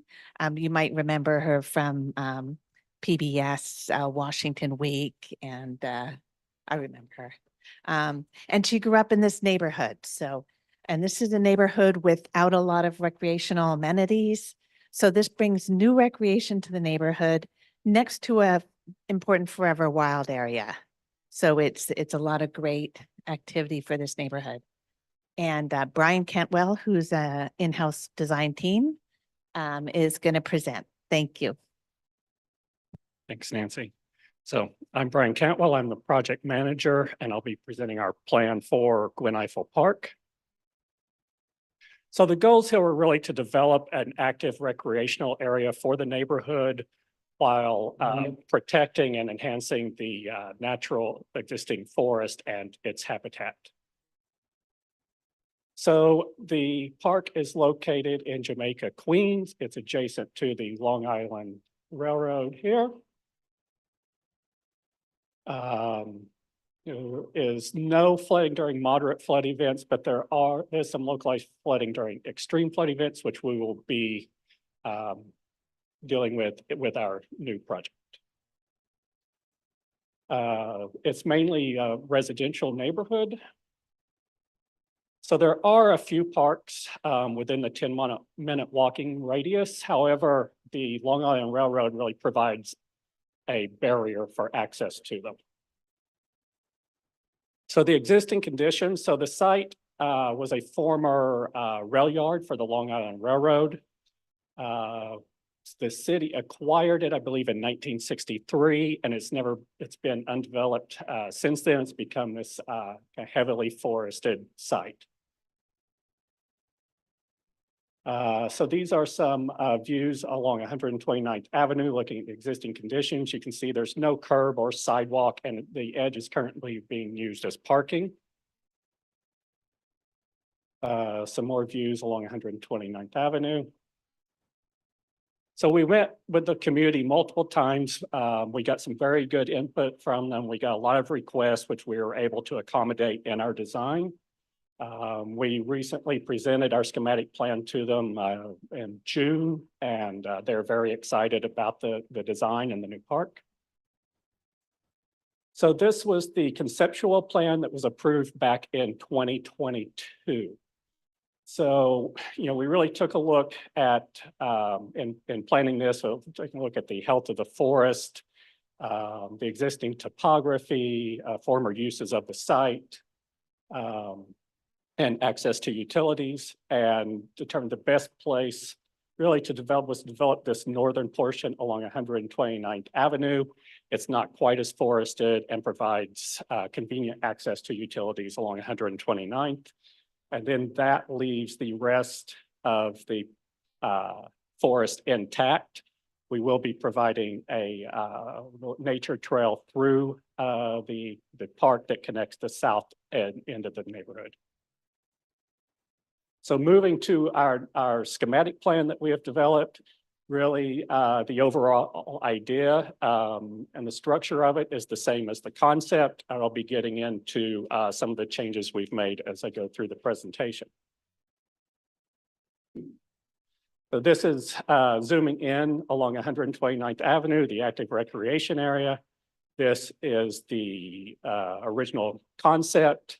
Where it's we have the active recreation area here on the left, the children's playground on the right, and a public restroom building here in the center with entrances to the park at the intersections of the neighborhood. The children's playground, it's this area right here. So moving to our developed schematic plan. So again, the overall idea is the same. We have the active recreation area, we have the children's playground, we have the public restroom building in the center, and entrances at the intersections. So zooming in, this is the active recreation area. This is the original concept. And then moving to our schematic plan. So again, the overall idea is the same. We have starting at the left, we have the dog run. And this edge of the dog run is specifically shaped so that we can get in as many shade trees along that edge as possible to provide shade for the dog run. And we'll be doing additional planting here to provide and extend the existing green buffer to the Long Island Railroad, which is right here. Moving to the right, we have a skate park and pump track. So this was a request from the community. The conceptual plan just had a placeholder for it. We now have a consultant skate park designer on board who has designed this for us with the idea that it really fits into the natural landscape. And when it's built, it will feel like it's kind of a part of the forested site. We're designing it around some existing mature trees, and then we'll be providing a lot of new shade trees and planting around it. Moving to the right, we have a plaza and the picnic area. So this plaza here was a request from the community when we presented the conceptual plan. They wanted a kind of a flexible open space with seating that could also double for small gatherings or just an open space kids could kind of run around in. To the north of that, the picnic area provides a loop here. We have accessible picnic tables along the edge of the path. And then we have a grouping of picnic tables here with a shade structure over it. This was a specific request from Gwen Eiffel's family when we presented the concept to them. And then on the right here, off of this central entrance, is the public restroom building. So moving just to the south, we have our pickleball court, and we have our adult fitness area here. Again, this has all been designed to really accommodate as many trees as we can get in that will provide shade for these areas. All right, so moving to the playground. This is on the eastern half of the site. So just for reference, this is about a 1.5 acre area. The other area was approximately 2 acres. This was the original concept. So it was designed around the idea of natural play. So we really designed the playground to keep as many existing mature shade trees as possible, and really designed with that idea of nature. So we have our typical play areas here, which was the play structures, and then a natural play area here. And then we had, taking advantage of the natural grade change in this area, we had a path that climbs up and provides a connection to an elevated connection to the play structure here. So it's a fully accessible play structure to the top level. And then a slide, and then a nature exploration trail that descends back down through the trees.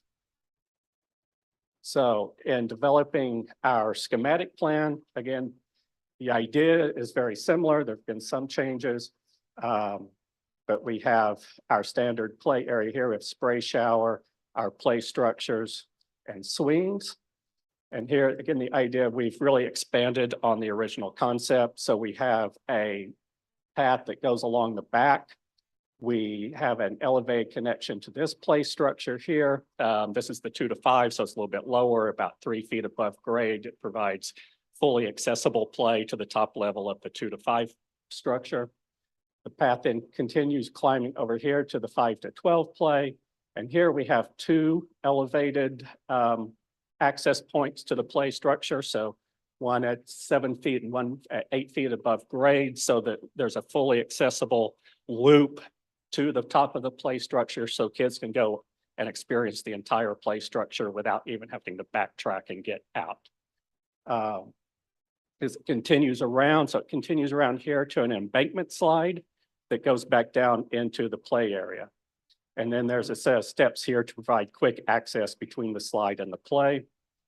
And then if we continue across, so we have a fully accessible path that descends back down to the play area. So there's a fully accessible loop all the way around. And then if we continue to the east, we have the path that continues descending down through the trees and ends in this little children's play stage that can be discovered at the end. It's very just kind of a simple RPL stage for kind of free, kind of expressive play and make things up on the stage. Zooming in, so this is the play structures here, the 2 to 5 and the 5 to 12. And in the center at the entrance, we have a spray shower. It's divided into 2 separate spray areas with this little RPL bridge that separates the 2 and provides a dry crossing through. And then a short set of very wide steps that provides quick access up or down from that path. And then here's a detailed view of the RPL stage area with little seating. And this is a rendering of the seating plaza. So the big circular area with benches, kind of an open space, and all surrounded by shade trees. This is looking at the central entrance on 129th Avenue at 174th Place. So as you come in, you have the public restroom building back here on your right, and then the playground is here to your left. There's a view looking into the playground with the spray shower in the foreground and the little RPL bridge. And the children's play stage. So this is a rendering looking through the 5 to 12 play structure. You can see the embankment slide in the background. And in the foreground here is one of the 2 elevated access points to the play structure. And here we are, we're at the top of the embankment slide, looking down at the 5 to 12 play structure. You can see how the 5 to 12, the play structures are really designed to fit in with the natural setting of the site. But this is an elevation of the playground. So this is really kind of, if you're standing in the forest looking north towards 129th Avenue. So on the left, you have the 2 to 5 play area. On the right, the 5 to 12, and in the center is the spray shower. And this, you can begin to kind of see how we use the grade change here to provide this elevated path and access to the structures. And then here we have on the right, the steps back down and the embankment slide. This is a section looking through the 5 to 12 play area. So this is really to show the relationship between the play area and the street. So on the left here, we have the sidewalk. There's a large landscape buffer here, which this is its narrowest condition at about 20 feet. It varies 20 to 40 feet. Has trees and low ground plantings. And then the play structure here in the playground here. This is a section looking the other way, section through the 2 to 5 play area. Again, here the sidewalk is on the right-hand side. We have our landscape buffer and then the 2 to 5 play area here. And so this is the skate park. So the skate park was really kind of designed to be in its own little landscape space here. It's set into the landscape. It's designed to accommodate both bicycles and skateboards, and was designed for all ages and skill levels with a variety of ramps. So one of the things we do here is we have a 10-foot wide landscape buffer.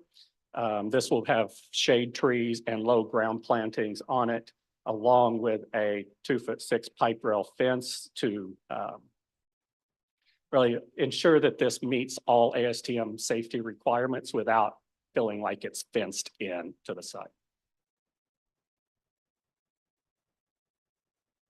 And then a look at how we are handling drainage.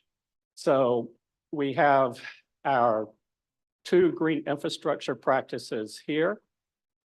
And then as part of our project, so as we formalize this edge with new curbs and sidewalks, we will be regrading part of that street and putting in a series of new catch basins where we will then pipe in the water underground to these 2 green infrastructure practices to help alleviate street flooding in this area.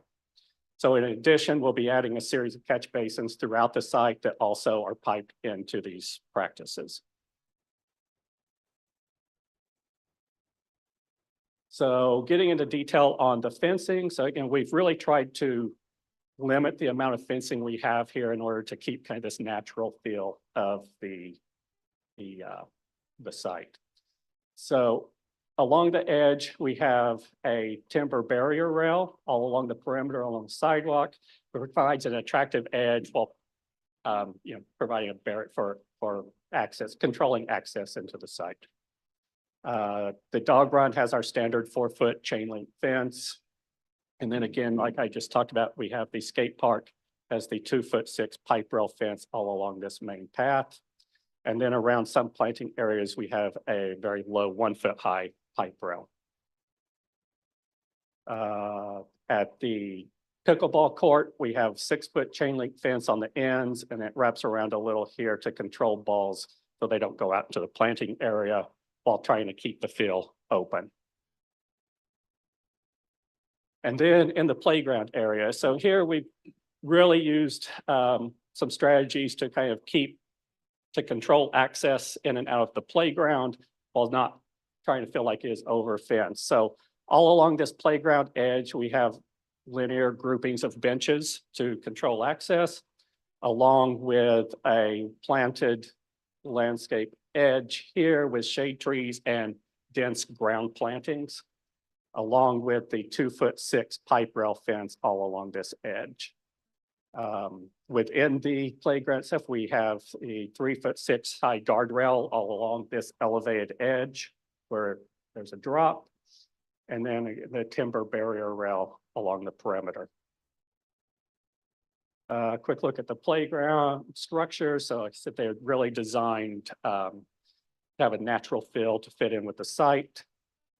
This is the 5 to 12, and then you can see here, this image is an example of how we would be facing the walls in the playground areas with natural stone. And then the spray showers, so the idea with the ground jets, and then we have the small RPL bridge. This is an example, but unlike this image, we will not be using any boulders within our spray shower. The adult fitness, so it's designed with a wide variety of accessible units. Using our standard site furnishings and pavements and fencing. For lighting, so we're using 3 different fixtures. So in the northern area, the active recreation area, we will be using the type B pole as our standard park security lighting. Along the nature trail in the natural areas, we'll be using this fixture with this cutoff fixture to control light pollution in the natural areas. And then we have sports lighting for the pickleball and the skate park. Here at this bottom image, you can see this is the shade structure we will be using over a grouping of the picnic tables. And then the planting. So this is a Forever Wild site. So we'll be using all native plant materials. So the planting has really been designed around different plant communities that respond to the different environments of the site. And that's the presentation. Thank you so much. I'll now call for testimony. Jenna, do we have anybody signed up for remote testimony? There is no one signed up for remote testimony. Is anyone within the Zoom here to testify? If so, please use the raise hand feature. Seeing no one from the public here to testify, we may proceed. Thanks. Thanks. We also do not have any in-person testimony. So over to you, Commissioner Martin. Commissioners, any questions or comments? Isabel? Yes, I can start. Thank you for the presentation. I think this is a very beautiful park. I'm really excited by all the amenities that are being provided here and how you have very carefully balanced the design so that it also still feels like it's part of that natural area. So I think overall it's very successful. I do have a couple of comments and questions. I'm gonna list them all and then you can address. The first one has to do with the dog run. I noticed you've added some information regarding drainage and that it looks like it might be passively draining, just shedding water onto catch basins on the planting beds. If I'm interpreting that correctly, I just want to raise a concern that because we're working with a natural area, we do want to minimize the amount of urine and other things that may wash onto those natural areas and potentially affect the existing ecosystem. So just something to keep in mind. Second, on the playground, I love the design of the playground. I think it's so creative to be working with the natural materials and to be working with the topography. I do have a little bit of a concern as kids are using that upper trail. You are providing guardrails along the embankment, looking down at the playground, obviously for code reasons, and it seems great. But I'm worried that the guardrails might not provide a lot of visibility if a parent is standing at the lower level, looking up, and the kids are running above. And that the landscape buffer between that upper path and the road may not be strong enough to disencourage some curious kids from going in there, getting perhaps too far away from the line of sight and going onto the streets. So I would like you to speak a little bit more about how you're treating that edge. Sure.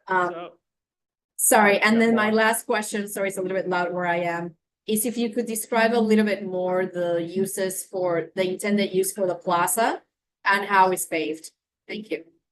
Sure. So I'll start with the plaza first. So the plaza, they wanted a space for kind of a flexible use space. So they wanted a place where they have people who could just go to sit, that was big enough that they could have small performances there. So we will be providing electrical outlets and space somebody could set up and have a performance there. People could bring chairs if they needed additional seating.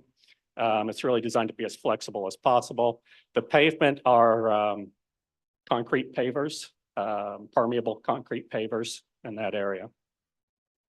I'll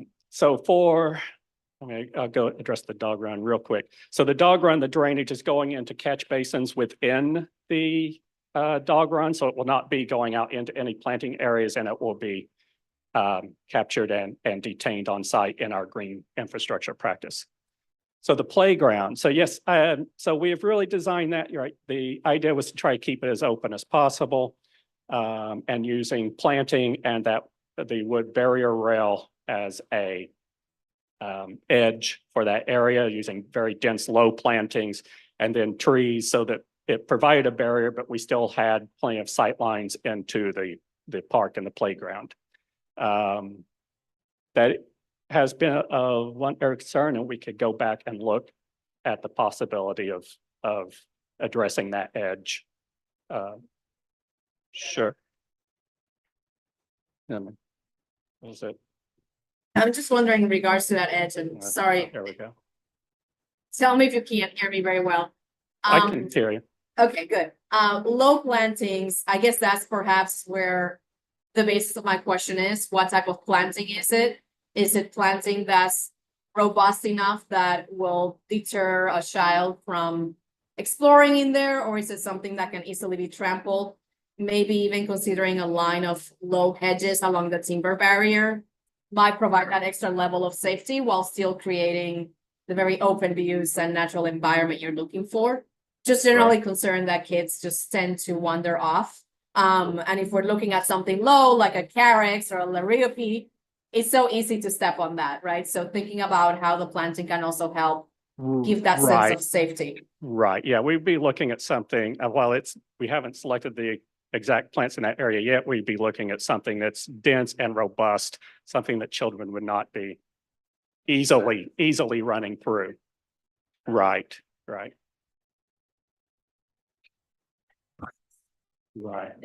That's balanced, right.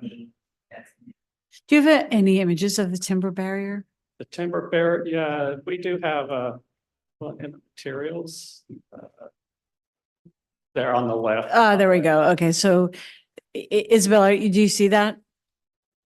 Yes, I do. Yeah. Yeah, so I see your concern about, yeah. Yeah, my worry is Right. that this is lining the sidewalk, right? So there's a big chunk of nature between the upper path of the playground and this timber barrier where kids could easily kind of disappear into. So do something that disencourages that, just knowing how explorative kids are, and especially the fact that you're encouraging them to explore in nature. We want to make sure they know where to go and where not to go. Yeah. We anticipate on the edge of that a really robust shrub planting. But we'll also take a look at the sight lines and see if there's any areas where the sight lines might not be good, and then we'll put maybe a little bit more fencing in there.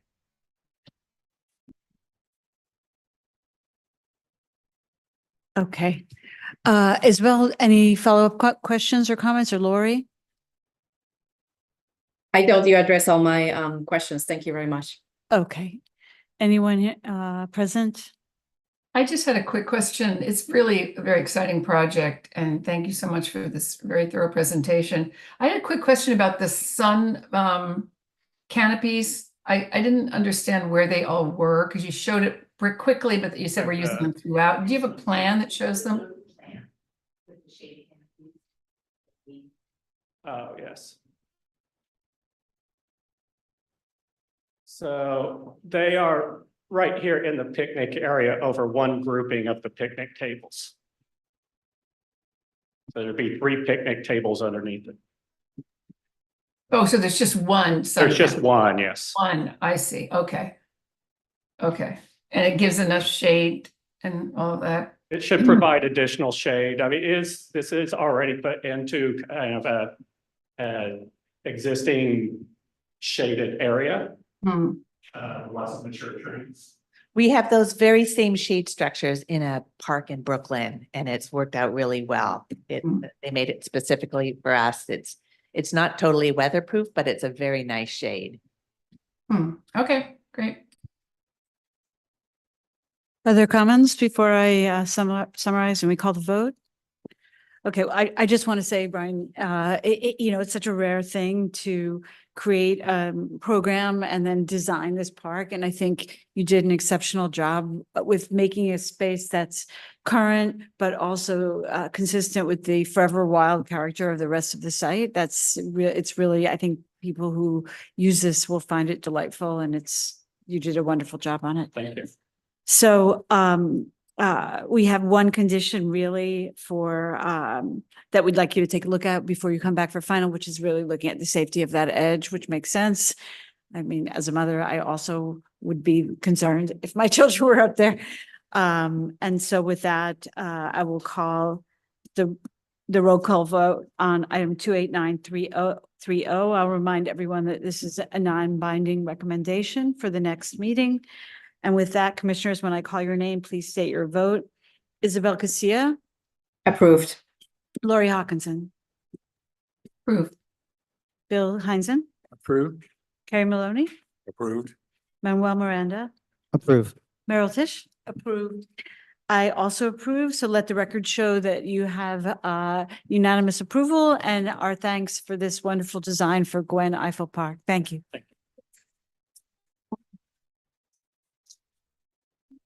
We will now take a short break and return at 1 o'clock. Thank you.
Hello, we are returning from break shortly. We're just confirming that everything is good with tech. Let me know when ready to get back.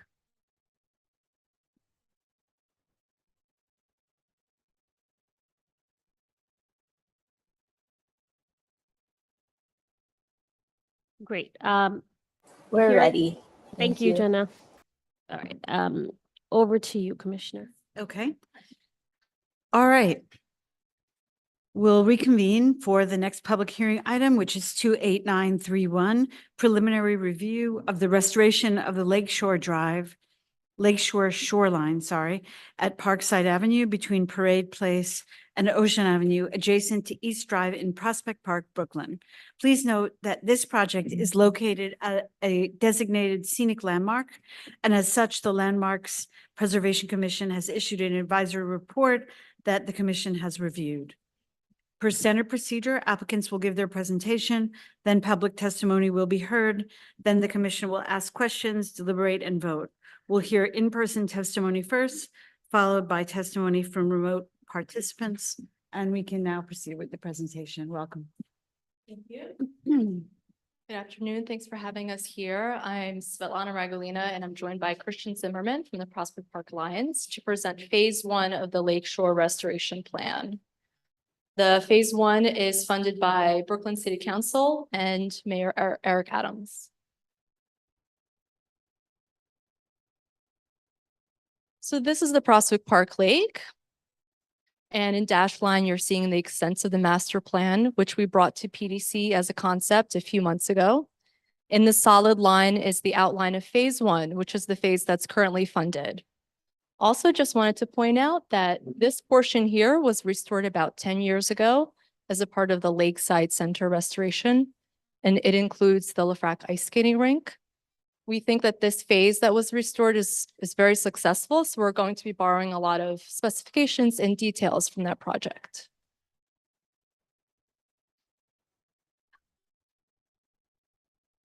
The Prospect Park Alliance did a lot of community outreach over the past few years, and we heard all of these concerns and requests. The most pressing issues seem to be stormwater management. The lake has a tendency to flood in major storm events, and that happens for a number of reasons. One of the reasons is because we have aging infrastructure in the park. All our storm lines drain out into the lake. And a second reason is due to storm lines downstream of the park. The lake empties out into the storm lines. So in major storm events or cloudburst events, there's not enough capacity to hold the lake's outflow. And so the community has requested that we look into this issue. New York City Parks, the DEP, and the mayor's office are aware of this concern, and DEP is being tasked with proposing solutions to manage the stormwater. Over the next few years, we're going to work closely with DEP, and their solutions might be implemented around the park, not just around the lake shore. But phase 1, which we selected, is not prone to flooding. So that's why we're moving forward with that phase right now. So Prospect Park is a historic landmark. So we're also tasked with restoring it to Olmsted and Box condition. This is the plan from 1874. And as you can see, there were many waterfronts here. The lakeshore edge had undulating, soft shoreline edges. Water came in multiple points, multiple locations, including in the islands. There were many more waterfronts and seating areas, and there used to be 4 rustic structures on the lake. Over time, many of these inlets and shoreline edges got filled in. In this plan here, you're seeing the filling of lakes and an inlet to the east. What also happened in the 19-teens and 1920s is the addition of a masonry wall that retained all of the lakeshore edges. Here we're showing historic photos. The top 3 photos are showing that natural edge condition. As you can see, the lakeshore edge sloped gently towards the water, It was retained by planting and by boulder edges when it was steeper. This image on the top right, you're seeing two rustic structures. This is the summer house, and this other structure beyond with the rustic bridge no longer exists. That was the inlet that was filled in, and at that time, the bridge was removed as well. The three images on the bottom are showing you the addition of that masonry wall all around every single edge of the lake. And these are our current conditions around the park. We have many deteriorated paths, eroded soils. The masonry wall, which is about 3 feet in height, is broken in many places. We also have many stands of Phragmites, which is this invasive grass here shown in the middle. It has an extensive root system, and not only does it keep out other plants that may take root there, but it also takes up valuable real estate. So stormwater can't go here. And then, of course, as already mentioned, portions of the lakefront also flood, which contributes to erosion and compaction. So the goals for phase 1 were to restore the shoreline to Olmsted and Vox precedent, to increase planting along the shoreline to support wildlife habitat, to reduce flooding through regrading, Phragmites removal, and stormwater management practices, and to improve ADA access to the waterfront. Here's the master plan concept that we showed to PDC. A few months ago that was approved. We have brought back many historic waterfronts as seen here and here, where we've pulled in the water in many locations as much as possible, but only when we can avoid tree roots and tree root zones. And we've extended pedestrian paths to the waterfronts as well. This plan was also approved by Landmarks. They were very supportive. They thought it was successful. And if anything, they just requested more undulating waterfront to bring it even closer to Olmsted and Vox precedent. So this is phase 1. This is the survey. The site is an open lawn area with many shade trees. It has desire lines and compacted soils. And then there's that broken retaining wall near the edge. On the top right, you're seeing the rustic shelter, which still exists, and the restored lakeshore edge is just on the top, just here, to the east of the site. So we're continuing that restoration effort. This is a close-up of the master plan that was approved as a concept a few months ago, and this is the preliminary phase 1 plan. As you can see, it's evolved a little bit more, where we brought in more water to the mainland. We've extended a primary asphalt path to 2 waterfronts, one of which is going over a timber bridge. The first waterfront is just an extension of the asphalt path that ends in an open seating area. And the second is an extension of an asphalt path going over a timber bridge so that pedestrian access is not interrupted by the inlet. Eventually, that path ends in a stone waterfront. The stone slabs were inspired by another waterfront in the park called Dog Beach. That's by the Longmeadow Ball Fields, and it's very successful. So we'd like to replicate that in a way here. So why the timber bridge? Well, there were many rustic structures around the lake and Prospect Park's watercourse. The Ford Bridge that I mentioned earlier that was on the lake is this one in the middle on the top. That's no longer there, but many of these other ones are still there. So we thought it fitting to bring it back in this location.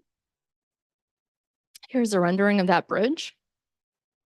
So the water level here is just to the bottom of the bridge, and I wanted to explain that the water level in the park fluctuates by about a foot. This is its maximum elevation, about 64.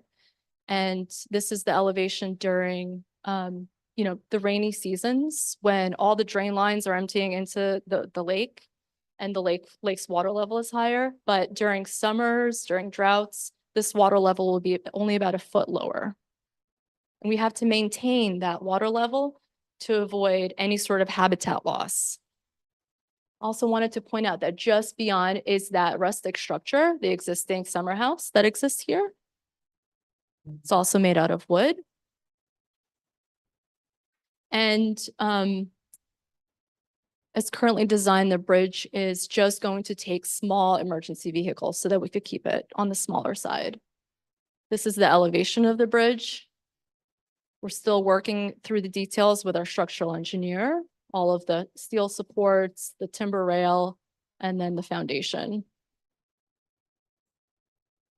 So now I just wanted to take another moment to talk about the water once again, because it's so important to this project. This is the 1874 plan again, and as you can see, there's so many inlets. There's so many times that the water really comes in and the shoreline is really maximized. There's much more edge here, much more opportunity for someone to get to the water. We're not able to do it to this extent because of the trees. So we can't, obviously we don't want to cut them all down. But the other thing that this is able to do is because it's not a walled edge, it's able to provide more habitat without that wall and with the edge either being steeper or shallower and extending further away, it's just able to have that much more planting and diversity of species that inhabit it. So this next diagram is showing you that reconstructed shoreline edge. The dark blue line, sorry, my hand's shaky, is that broken cobble wall. And once that's removed, we're going to be able to extend the banks to different elevations. This dark teal is the fluctuating, that 1 foot fluctuating water level where we can plant riparian plants. And then the lighter teal is where aquatic planting will be. It's just 1 foot of aquatic plants. Everything with the hatch here is prone to major storm flooding, potentially. And everything that's not hatched is above that level. So all our paths are proposed to stay dry, to remain dry. Just some sections of all the waterfronts. The first, most western waterfront, the asphalt one is just simply graded down at a gentle, moderate slope that's retained by planting and boulders. You could see the water levels here. And this dash line in all the sections that you're going to see below is the existing edge. Some parts are missing their cobble wall as shown by this vertical line. This next section on the bottom is that extended bank where we're really maximizing that riparian planting edge. This is a section over an asphalt path with a rain garden near it. We're still working through the details of all the rain gardens with our civil engineers, but because this one is at a higher elevation, if it ever floods during a major storm event, we're going to be able to have it drain back out into the lake through a culvert. And this is a section going from the inlet to the proposed bridge. You can see the fluctuating water level here. This is a long section, and we've also proposed a small island here, just as a way to create more habitat. Slightly wonky section, but this is going from the drive here through the bridle trail and then towards the asphalt path, on either side of which are 2 rain gardens. Both are meant to drain down towards the subbase. And if one becomes reaches a certain elevation, it'll overflow through a culvert into the second one. It kind of operates as a system. But they are not connected to the main lake, to the main water body, even though it kind of looks like that in the plan, but there's no connection because of the second path. I know that there's some concern about mosquitoes breeding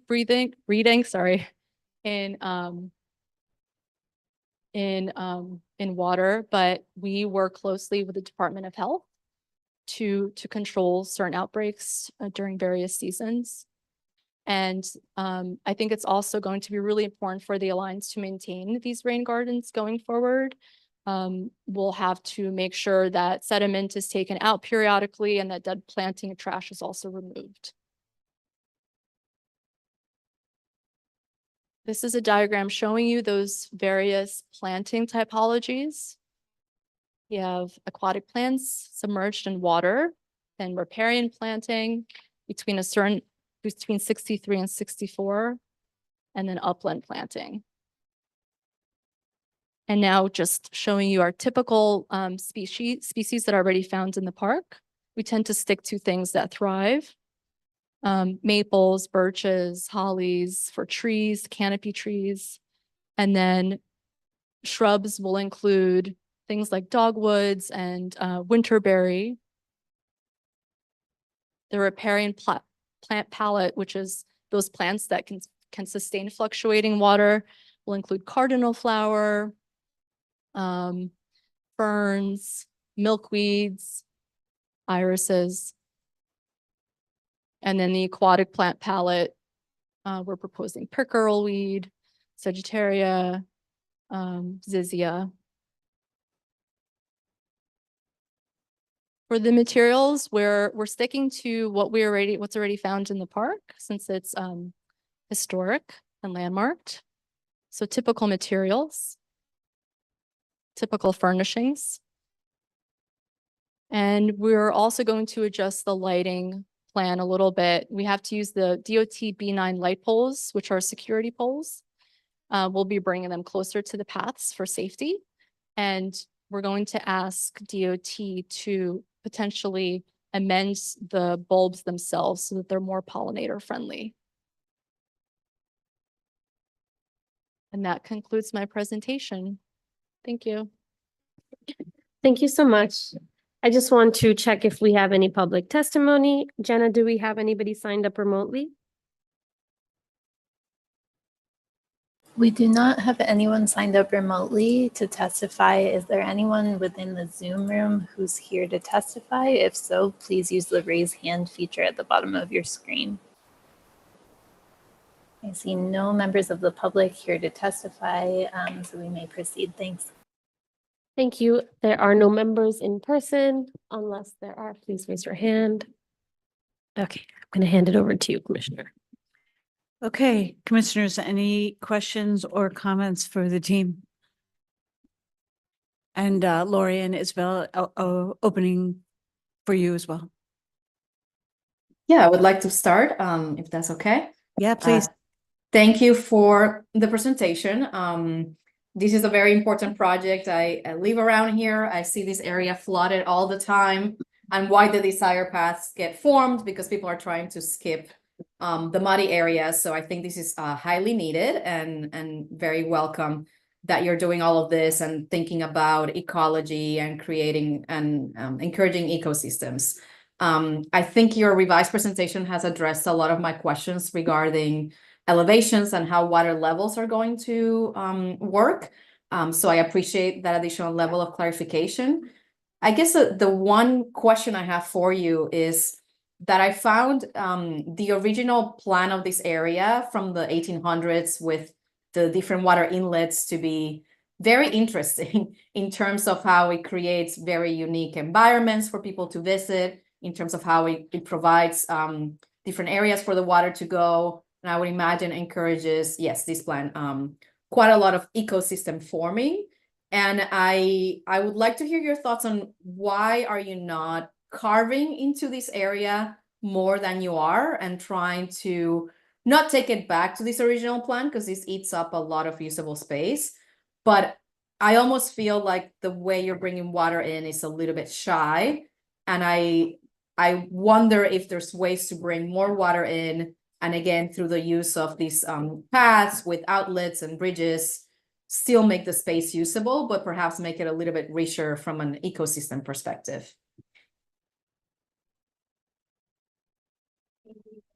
Question and comment. We totally agree with that thinking, as does Landmarks Preservation Commission, who urged that we try to maximize the 1874 plan as much as possible. While we're still, in the preliminary phase of design, we're very limited by the existing trees that are here and their root zones. So as soon as we start excavating in a critical root zone, we're prone to possibly having to, pay for that tree coming down. But we're still in the process of looking at all of those numbers. And the second part of my answer would be that although this would create more waterfront, which would be accessible by the public, it's actually also taking away really important areas for the public to picnic, which they really love to do here and barbecue. So I feel like we need to develop some sort of balance here between taking away land and then bringing back all that water. So we'd love to keep you updated as we move forward with the design to see if we can maximize and create even more intricate habitat zones with our inlets.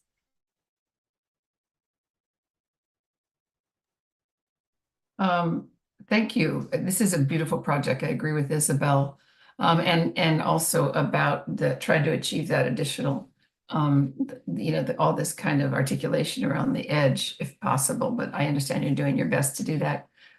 Quick question about the historic structure, or I don't know what you called it. You called it the rusticated cabin or the rusticated building. Did you have any images of that? Did I miss them flying by? That I maybe didn't see it. I saw it in the distance in one view, but maybe I missed it.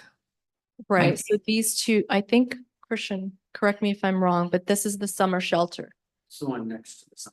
It's the Ford Bridge, right? That was removed. In the distance is that one's the summer house.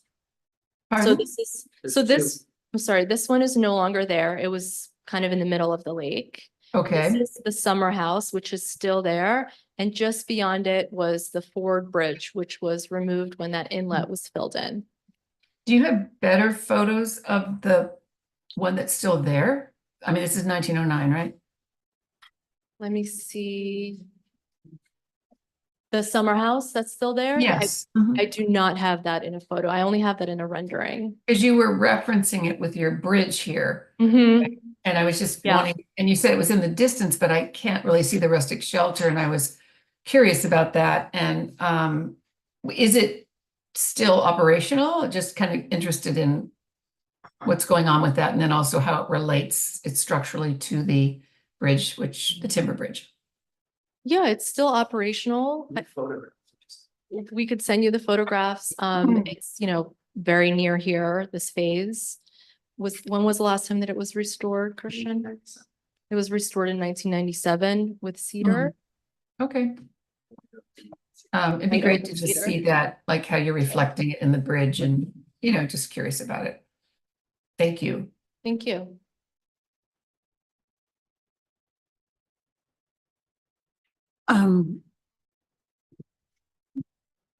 Manuel, any questions? No, I have a question about, and this is maybe more for you, Christian, than for you, Svetlana, but I'm wondering this kind of, first of all, I want to just agree with Isabel and Lori that I think this kind of natural system approach, regardless of whether it's accords with a historic design or not, is appropriate for this time and really what we need and clearly what the park needs in terms of the water management. So I really applaud that. And I think you've done it in a very thoughtful and sensitive way. And I look forward to experiencing it. Having some experience with this kind of natural system restoration, I know that a lot of it has to do with just how it gets managed over time, like the design, the maintenance of it needs to be very informed because you want some plants that are going to come up and some not. And that soft edge is over time will be less maintenance intensive, but at least in the beginning will be require a great deal of maintenance in order to establish a soft edge that will do what you say you want it to do. So I'm just wondering if you could speak to the resources and the plan for the care of this, particularly in the establishment period. This is, for me, my 7th restoration along the water course. And we've had, frankly, mixed success in taking care of it. The lake has been the most successful. So if you went to the Lefrak Center and that lakeshore, the edges are very stabilized. Not a lot of erosion. We have had some, incursions of Phragmites again. Yeah. That were, because we haven't removed it from. the Because entire- Phragmites. Yeah, it's Phragmites. So, Right. so we do manage it. But between the soft edge and the boulders and the heavy plantings that we do, that area has been very successful from the summer house all the way to the concert grove. So if you look at the music island in that area, we've had mixed success along our street, where it's much shadier, but we do have in this particular area and the area that we're moving toward, in other areas, increasing our maintenance crews, our ecological zone gardeners. We have 3 taking care of this area. We don't have the resources to do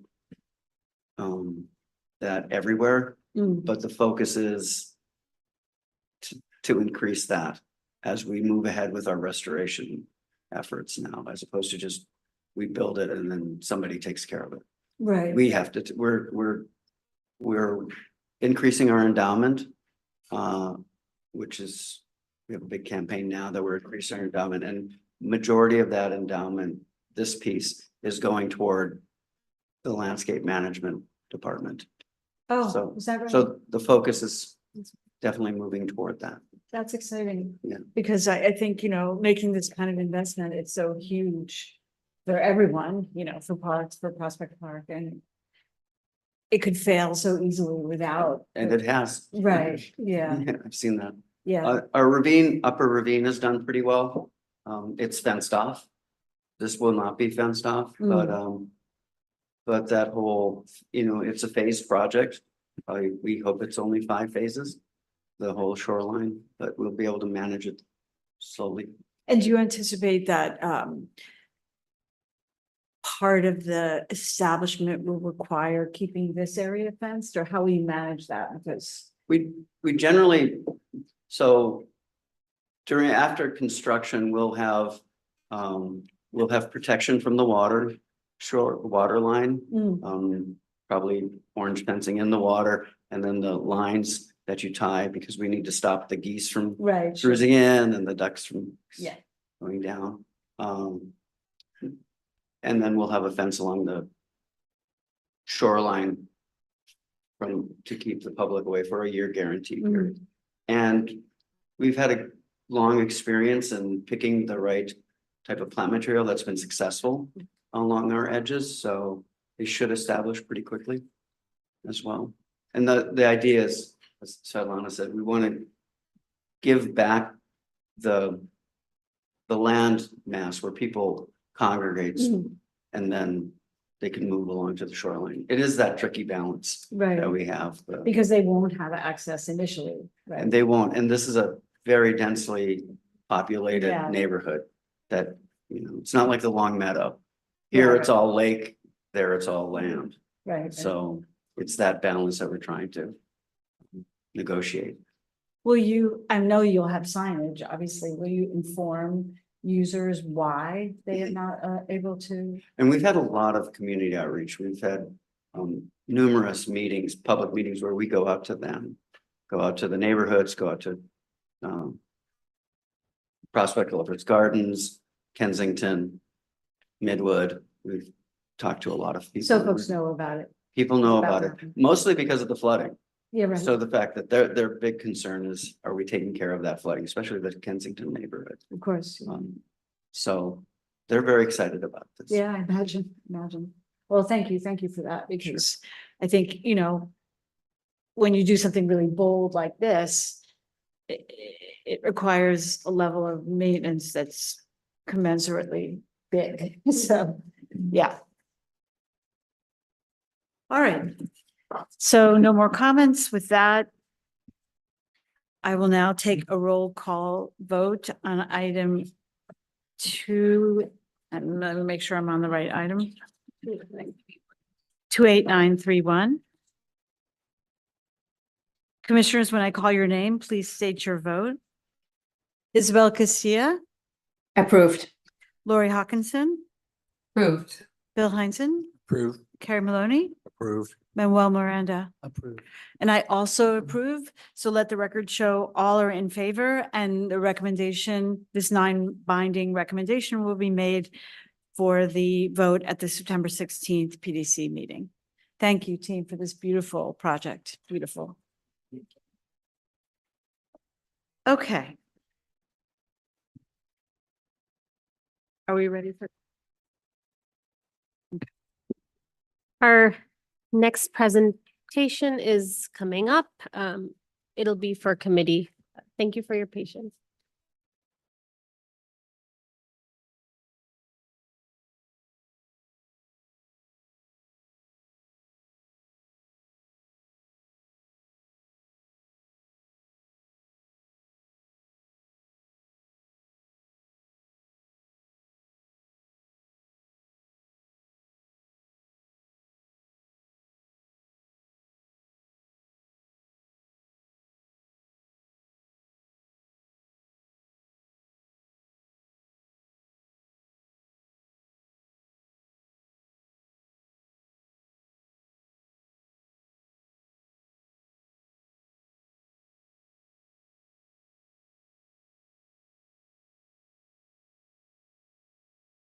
Conceptual review of the construction of the Soundview Park Recreation Center at Soundview Park on Lafayette Avenue between Morrison Avenue and Metcalf Avenue in the Bronx. We will not hear public testimony or vote on this project today. Presenters, you may begin when ready. Thank you. I'm Charlie Montgomery. I'm a landscape architect and one of the directors at Snowhead. And I'm going to walk you through some of the site context, introduce you to the project, and then I'll turn it over to my colleague Erin Walker, who will go into the architecture. Sorry, sound is very low for us on the phone. Is it possible to get the microphone closer to the speaker? Yeah, I can't hear either. Oh, this, okay. Can I just take this? Make sure this is on. It is. Okay, testing. Is that better? Okay, great. Much better, thank you. So the site is located in Soundview Park, which is in the Bronx. It's a 220-acre park with waterfront exposure. It's also oriented at the terminus of the Bronx River Parkway. Next slide. Here you can see our site at the top in the context of the rest of Soundview Park, which I would describe as a mature grass and trees park with some ecological restoration along the waterfront and a lot of active recreation. The pink outline is our limit of work here, which includes the building footprint as well as the site work. The park now is bordered by a small timber fence, and to the south, along the ball fields, there's a 12-foot high chain link fence. The pedestrian circulation is fairly simple. People are coming in through the entrances at the north corners along Story Avenue at the transit hubs, and then making their way south. There's also an east-west pathway between our site and the ball fields to the south. The view sheds are pretty open. The project will be seen from people exiting the Bronx River Parkway, as well as all of the context around. We're also very cognizant of how it will look from above, from the towers, from the residents across the way, and eventually how it will look in Google Earth. But we're also maximizing views to the south and to the west from inside the building. The site has a number of very beautiful mature trees, specimen trees that we are avoiding. And this shows in green, the trees that are remaining, in red, the trees that are going to be removed, and then in blue, the trees that are good candidates for transplanting.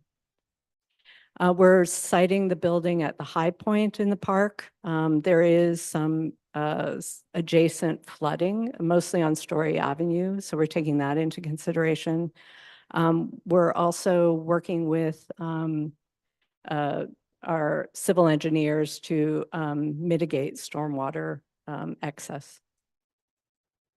Other environmental factors are solar and wind, which helped us to orient the building, maximizing solar gain in the winter. We're working with our sustainability consultants for daylight glare in the building and how to mitigate that. This is a section east-west cutting through Metcalf Street, and you see the scale of the housing development across the street on Metcalf, the utilities that we'll be tapping into underneath Metcalf, and then the slight rise of topography of the site. So now we have a series of photos that we'd like to go through, and we're going to start on the northwest corner and work our way around clockwise across the street on Story on the left with views into the park. And then along Story Avenue, this is at the northern, as the key plan shows, at the northern border of the park. And then moving our way along Story, just from the north, looking straight into the park, and then looking over to the residential towers on Morrison. And then moving along Metcalf south, viewing from the sidewalk, viewing into our site, and you see the London plane tree on the left, which we are preserving, and then looking north on the sidewalk to the another residential tower. And then these are our two closest neighbors. This is right across from the entrance on the left, the NYCHA Housing, Classen Gardens, and then to the right, the Lafayette Morrison Towers. And then finally, this is a view from the east-west pathway. There's a fairly thick grove of river birch trees that creates a nice area there. And then back to the northwest corner, you see the entrance to the park. And then on the right, in the middle of the park, looking directly at our proposed site. Yeah. Yeah. Okay, yeah, no, thank you. Yeah.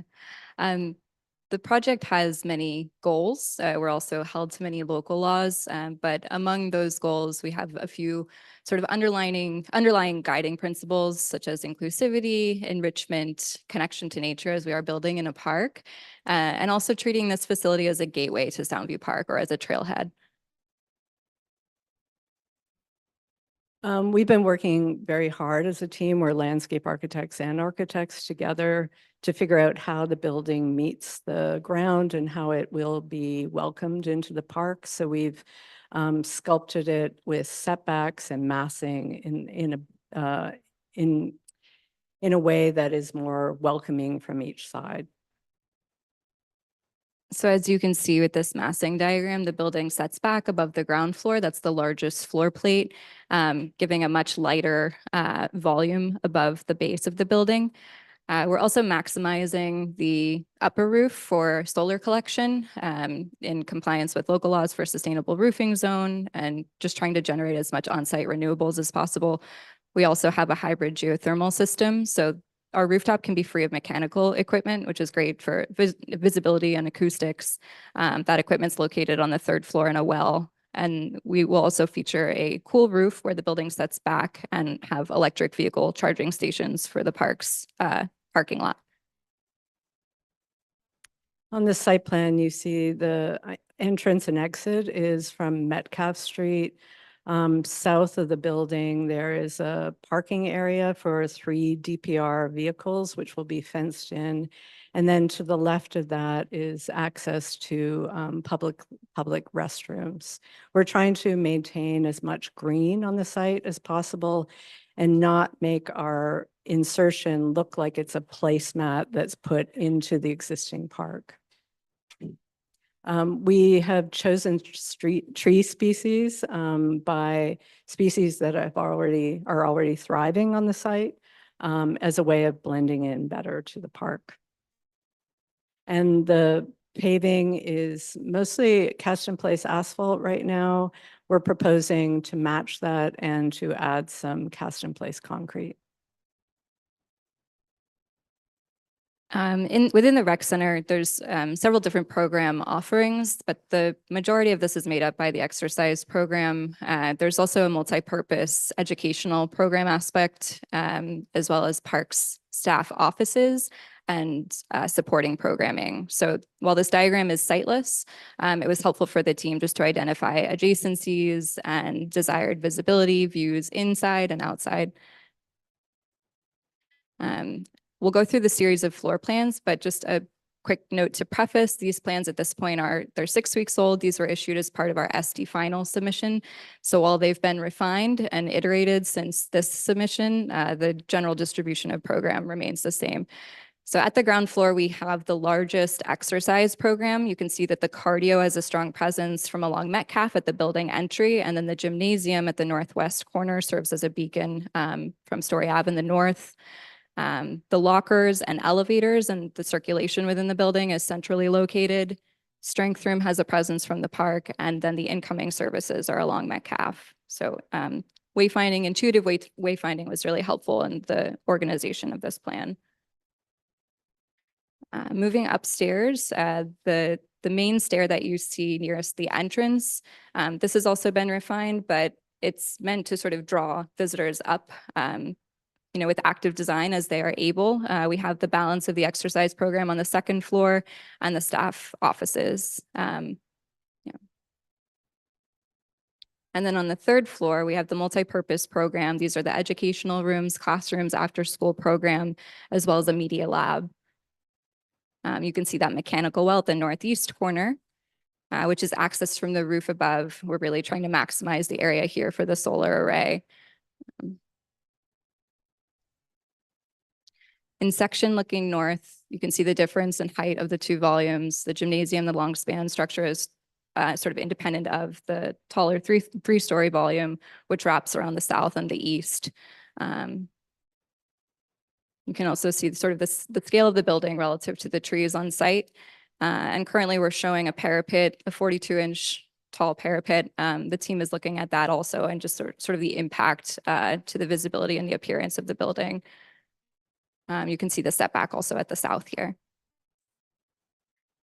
In elevation, this is the west and east. We're minimizing those facades just for solar optimization, but you can see right now we have a three-part partie in materiality. The base is a brick base that's sort of grounded in the landscape with a metal standing seam roof, the setback at level 2 that wraps the building, and a reflective metal panel cladding at the upper volume. The team is working to sort of refine the language of the openings, but with the different orientations of each facade and the program requirements inside, we're refining those openings. The team is also looking at that partie and possibly reducing or simplifying it down to a 2-part partie where that middle section, the band, is going to read more of the base. Yeah.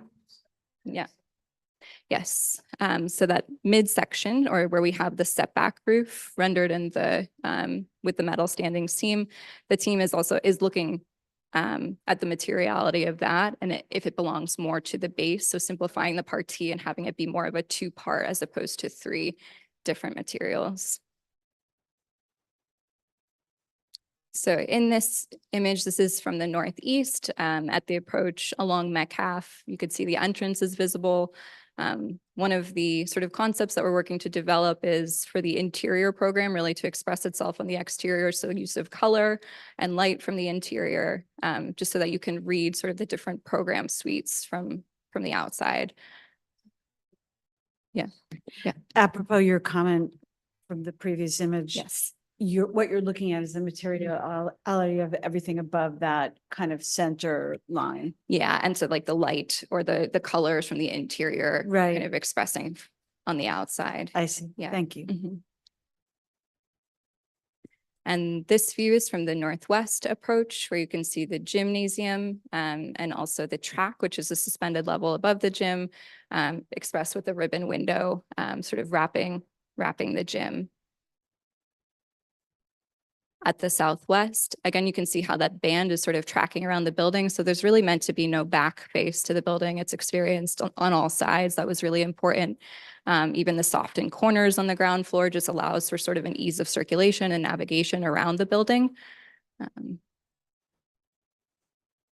And then this view is from Metcalf again at the southeast corner. You can see the park's parking lot in the foreground and how that sort of metal roof kind of dips down to sort of give way and indicate the entry of the building. There's also opportunities for signage at this corner. Correct. Yeah, it's looking north. Yeah. Mhm. Mhm. Oh, okay, that's what I was confused. Yeah. Yes. Okay. So there, where that kind of figure is, actually that would be the flip top. That's right. Yeah. Mhm. So there'll be some even vehicles that met. Yeah, we don't think it will be very aggressive. Yeah, right. Okay. Thank you. Yeah, great question. Sorry, we can't hear us folks. Oh, Lori, sorry, I didn't turn my mic on. Okay, my question was how the vehicles access that parking area. And so it turns out there'll actually be a curb cut where we see that figure in the center there with its back to us. There's a curb cut where the cursor is.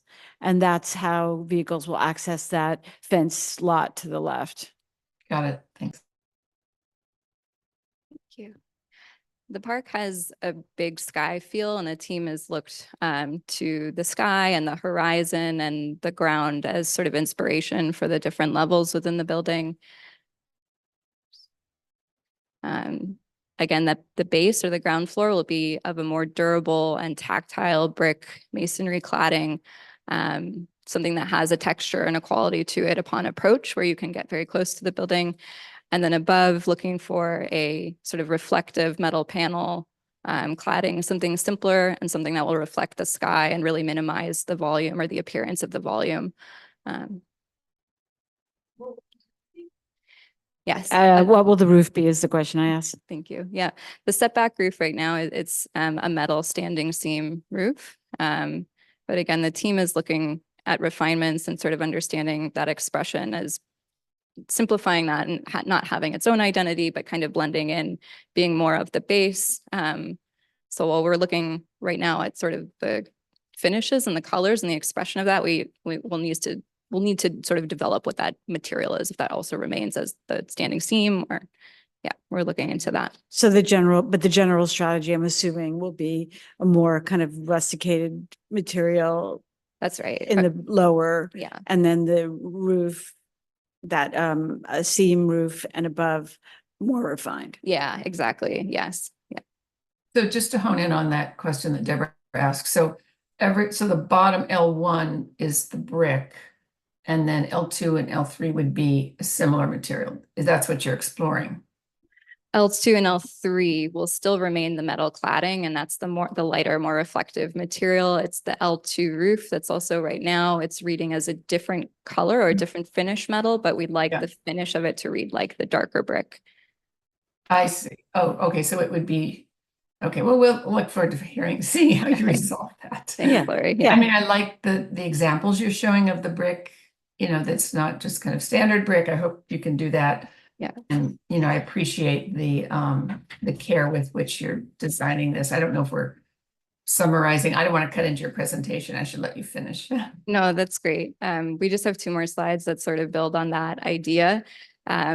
Just these enlarged sort of sections and elevations showing the different materials and the treatments. So again, that band in the middle may not have its own distinct finish. It may read more of the base, but keeping with this idea of having something that's more of the human scale at the ground floor, but also very durable and something that's lighter as the building sets back. So this is at the north facade through the gym. And then at the south, you can see that larger setback. Yeah. And we're showing a gravel seam that you see at the bottom of the wall. The whole facade system is being designed with the stormwater management strategy in place. We feel like kind of the most sustainable and ecologically resilient thing that we can do for this project is to mitigate the amount of stormwater that's going to the CSOs that will dump directly into the sound. And so while we're planting trees and we're making it green, we're also trying to mitigate stormwater runoff here and the perviousness of the roof on site. And that's the end of our slides. Okay. No, I really appreciate your attention to detail at this early, well, maybe it's early for us, for coming to us, I suppose, but you're way into this. So I really appreciate the care with which you're looking at this section, for instance, and thinking about scale and that gravel detail is going to be really lovely. I'm with you there. So you're saying that then I mean, I just look forward to how you're developing this. I don't want to meddle. I think you're doing a great job. I think I really appreciate the consideration of the scale, trying to break it down, and the orientation of the program elements. You know, the pieces seem to be in the right spot. I know we can't say anything about the program inside, but I think you've got the pieces in the right places to really be able to take advantage of all that beautiful park space to the south, east, and west. So thank you. Thank you. I have a couple of comments and questions on the parking lot. If we can go back to a site plan or maybe the rendering where we were looking at it, maybe this is good enough. I fully understand that you need a parking space, but I think the way it faces the street, the way it faces the park, it kind of does a disservice to the very well calibrated and designed building you're doing. So just some thoughts on potentially what to explore. One is in the plan, you have a very, very thin planting bed lining the edge of the parking lot facing the park. I'm wondering if there's a different way in which the parking lot could be oriented so that planting bed can grow and create more of a green buffer that hides the parking lot a little bit from the park. If that is not possible, or in conjunction with, I would also encourage you to think about the fence as maybe something that speaks a little bit more about the architecture of the building and the materiality of the building as opposed to your typical park fence. Because again, it stands out as almost like an added element as opposed to something that is thought of cohesively with the building and with all of the great ways in which you're facing the park. So I find the parking lot to be a little bit of the weak link in the entire design, which is already very successful. And it would be nice to figure out ways to integrate it and screen it perhaps a little bit more. Yeah, thank you. We totally agree. What we're showing right now is kind of a standard DPR picket fence, which is about 7 feet high. It doesn't have a lot of, camouflaging of what's going on behind there. And so we have been looking, since we've submitted this, of moving the building and reorienting it so that we get a little green buffer between this prominent east-west pathway and the parking area itself. We're also looking at different materials and different ways of expanding how that can be just almost like a piece of jewelry on the building instead of something you don't want to look into. Great. Sounds like you're on the right track then. Look forward to seeing additional development. Great, thank you. Additional comments? The only question I had was, can we see this just similar to the questions that were raised about access, this in plan? So I just want to understand what the Or if we go to the site plan, maybe. So it's why we feel like the plaza or the kind of entry really needs to have a consistent material with the parking area and the sidewalk so that it expands the feeling of the entrance there without making it feel like there's a service lane right beside this main east-west pathway and the entrance to the building. Yeah. And so similar to a shared street, when it's not in use, that it will just feel like it's part of the Right. larger entry move. And in plan, that sort of narrow strip that we were talking about, it actually looks different. So I think we just need to see it in the next Yes, iteration. yeah. You had mentioned that there's a public restroom. Is it that path just to the west of the Yeah. parking area? And I think I forgot to mention, there's a proposed crosswalk here at the end of at the eastern end of that pathway that we're working with DOT on. So I assume that the public restroom, there'll be signage and other ways that people will understand what's in here. Okay, well, I want to, if there are no other comments, Lori, Isabel, no. Agree that it's already a really successful, very thoughtful building. And particularly really appreciate the effort to both merge the landscape and the architecture as the two of you presenting together has demonstrated, but also which we don't always have. And also the desire to make what happens in the building visible to without, bringing that sense of activity and delight to the park, even when there aren't, it's out of season or whatever. So really appreciate all that and look forward to the next iteration of this building and the landscape scheme together. So I think with that, yes, we are concluded. This concludes our meeting and we are now adjourned. Thank you very much. Thank you very much. Yeah.